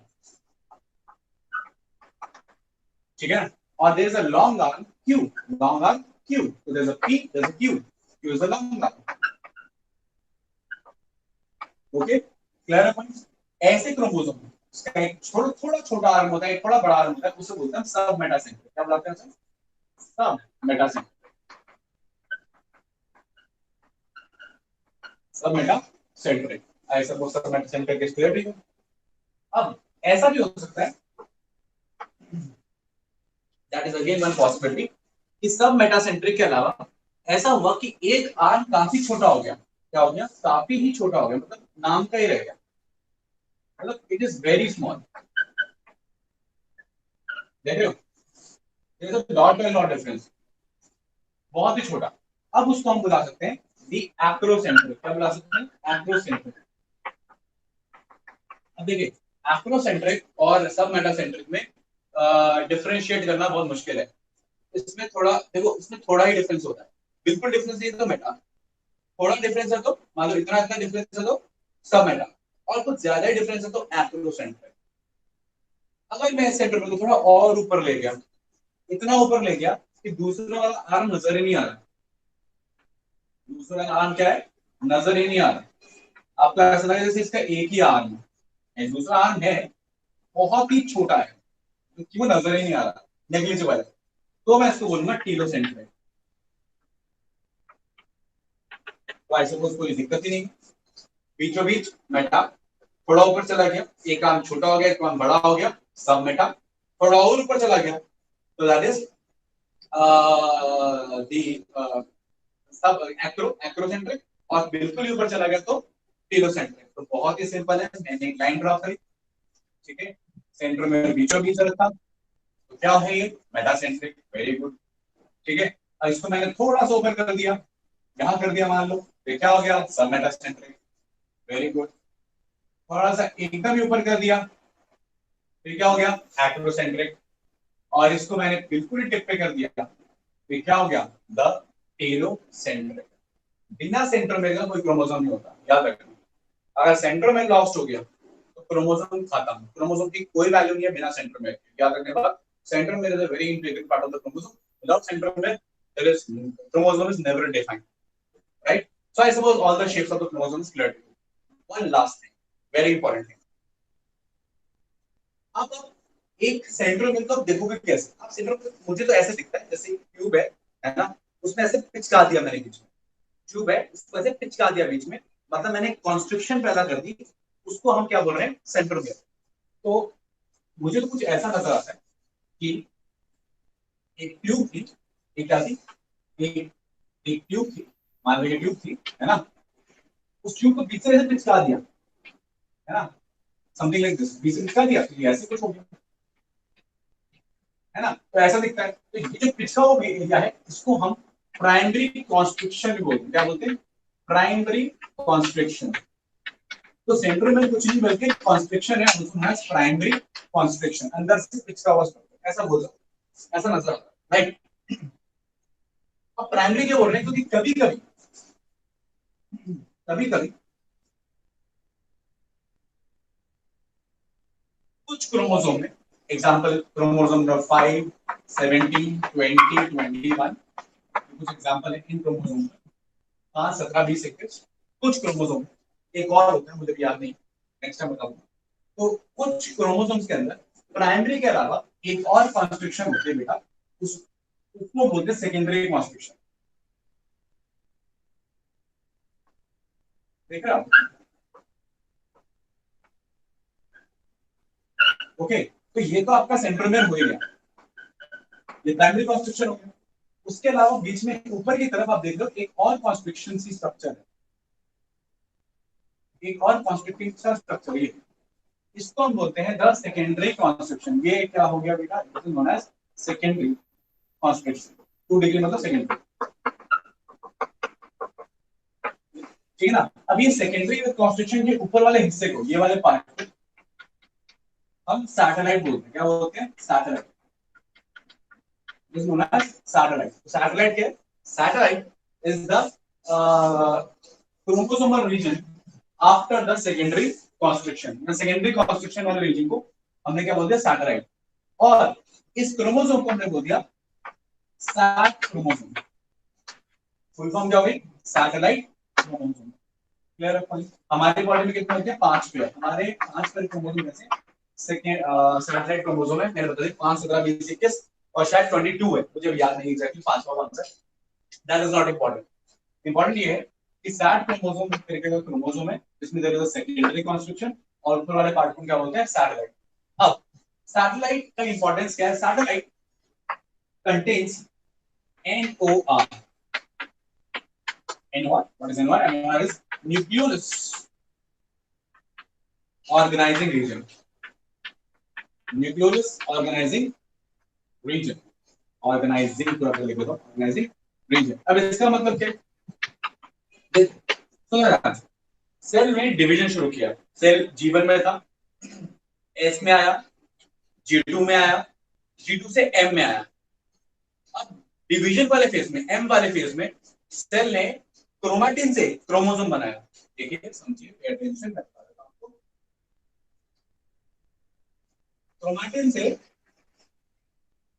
क्रोमोसोम बनाया कब? M में। तो जब M खत्म होगी, जब वो वापस G1 में, देखो G1 में, S में और G2 में आपको क्या दिखेगा?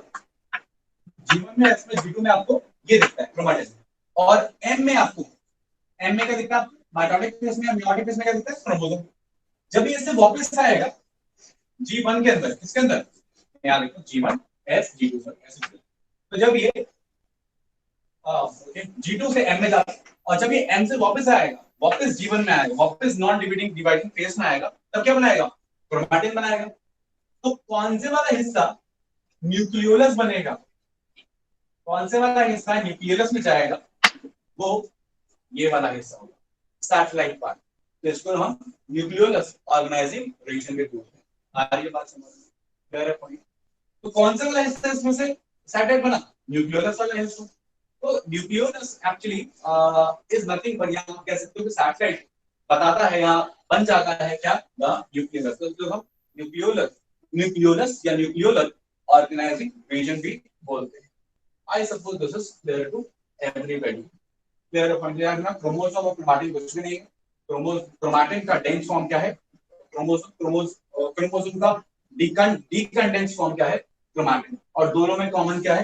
दोनों में कॉमन दोनों ही ये है, both are DNA, both are nothing but DNA. I suppose ये बात सारी आपको क्लियर है? किसी को कोई डाउट?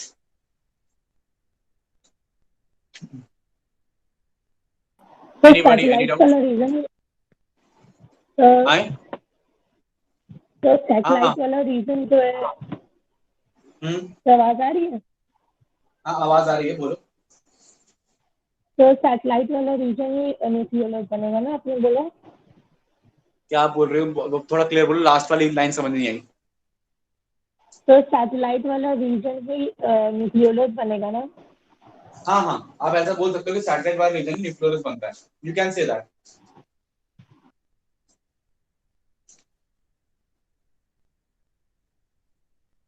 कोई डाउट? अच्छा एक बात और याद रखिएगा कि इन सैटेलाइट वाले क्रोमोसोम को मार्कर क्रोमोसोम भी बोलते हैं। क्या बोलते हैं?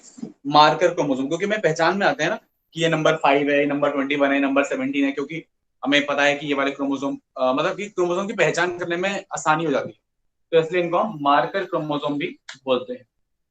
Any other doubt to anybody? एक दो छोटे छोटे पॉइंट्स रह गए, जैसे कि कुछ एक्स्ट्रा सेल ऑर्गेनेल की बात रह गई है, पेरोक्सिसोम, ग्लाइकोसोम वगैरह, पेरोक्सिसोम, ग्लाइकोसोम, और थोड़ा सा और मुझे बताना है about the lamp brush chromosome and एक और क्रोमोसोम होते हैं लैम्प ब्रश और पॉलिटीन क्रोमोसोम, उनकी थोड़ी सी बात करेंगे, और एक ओवरव्यू व्यू देना है सेल का दोबारा से, सारे सेल ऑर्गेनेल्स पूरा बना के पूरी इंफॉर्मेशन की सब में क्या चल रहा है, ठीक है। और प्लांट्स एंड एनिमल्स का थोड़ा सा डिफरेंस बताते हुए, तो कुछ आधा घंटा और चाहिए मुझे कॉन्सेप्ट के बारे में, तो उसके बाद आपका सेल खत्म हो जाएगा, नेक्स्ट क्लास में पढ़ेंगे ऑफकोर्स। और फिर हम स्टार्ट करेंगे अगला अगला चैप्टर हमारा, that is I talk about structural organisation, animal kingdom last में करेंगे, ठीक है। So that's all about today's class. Any doubt है तो पूछ लीजिए, वरना will see in the next class.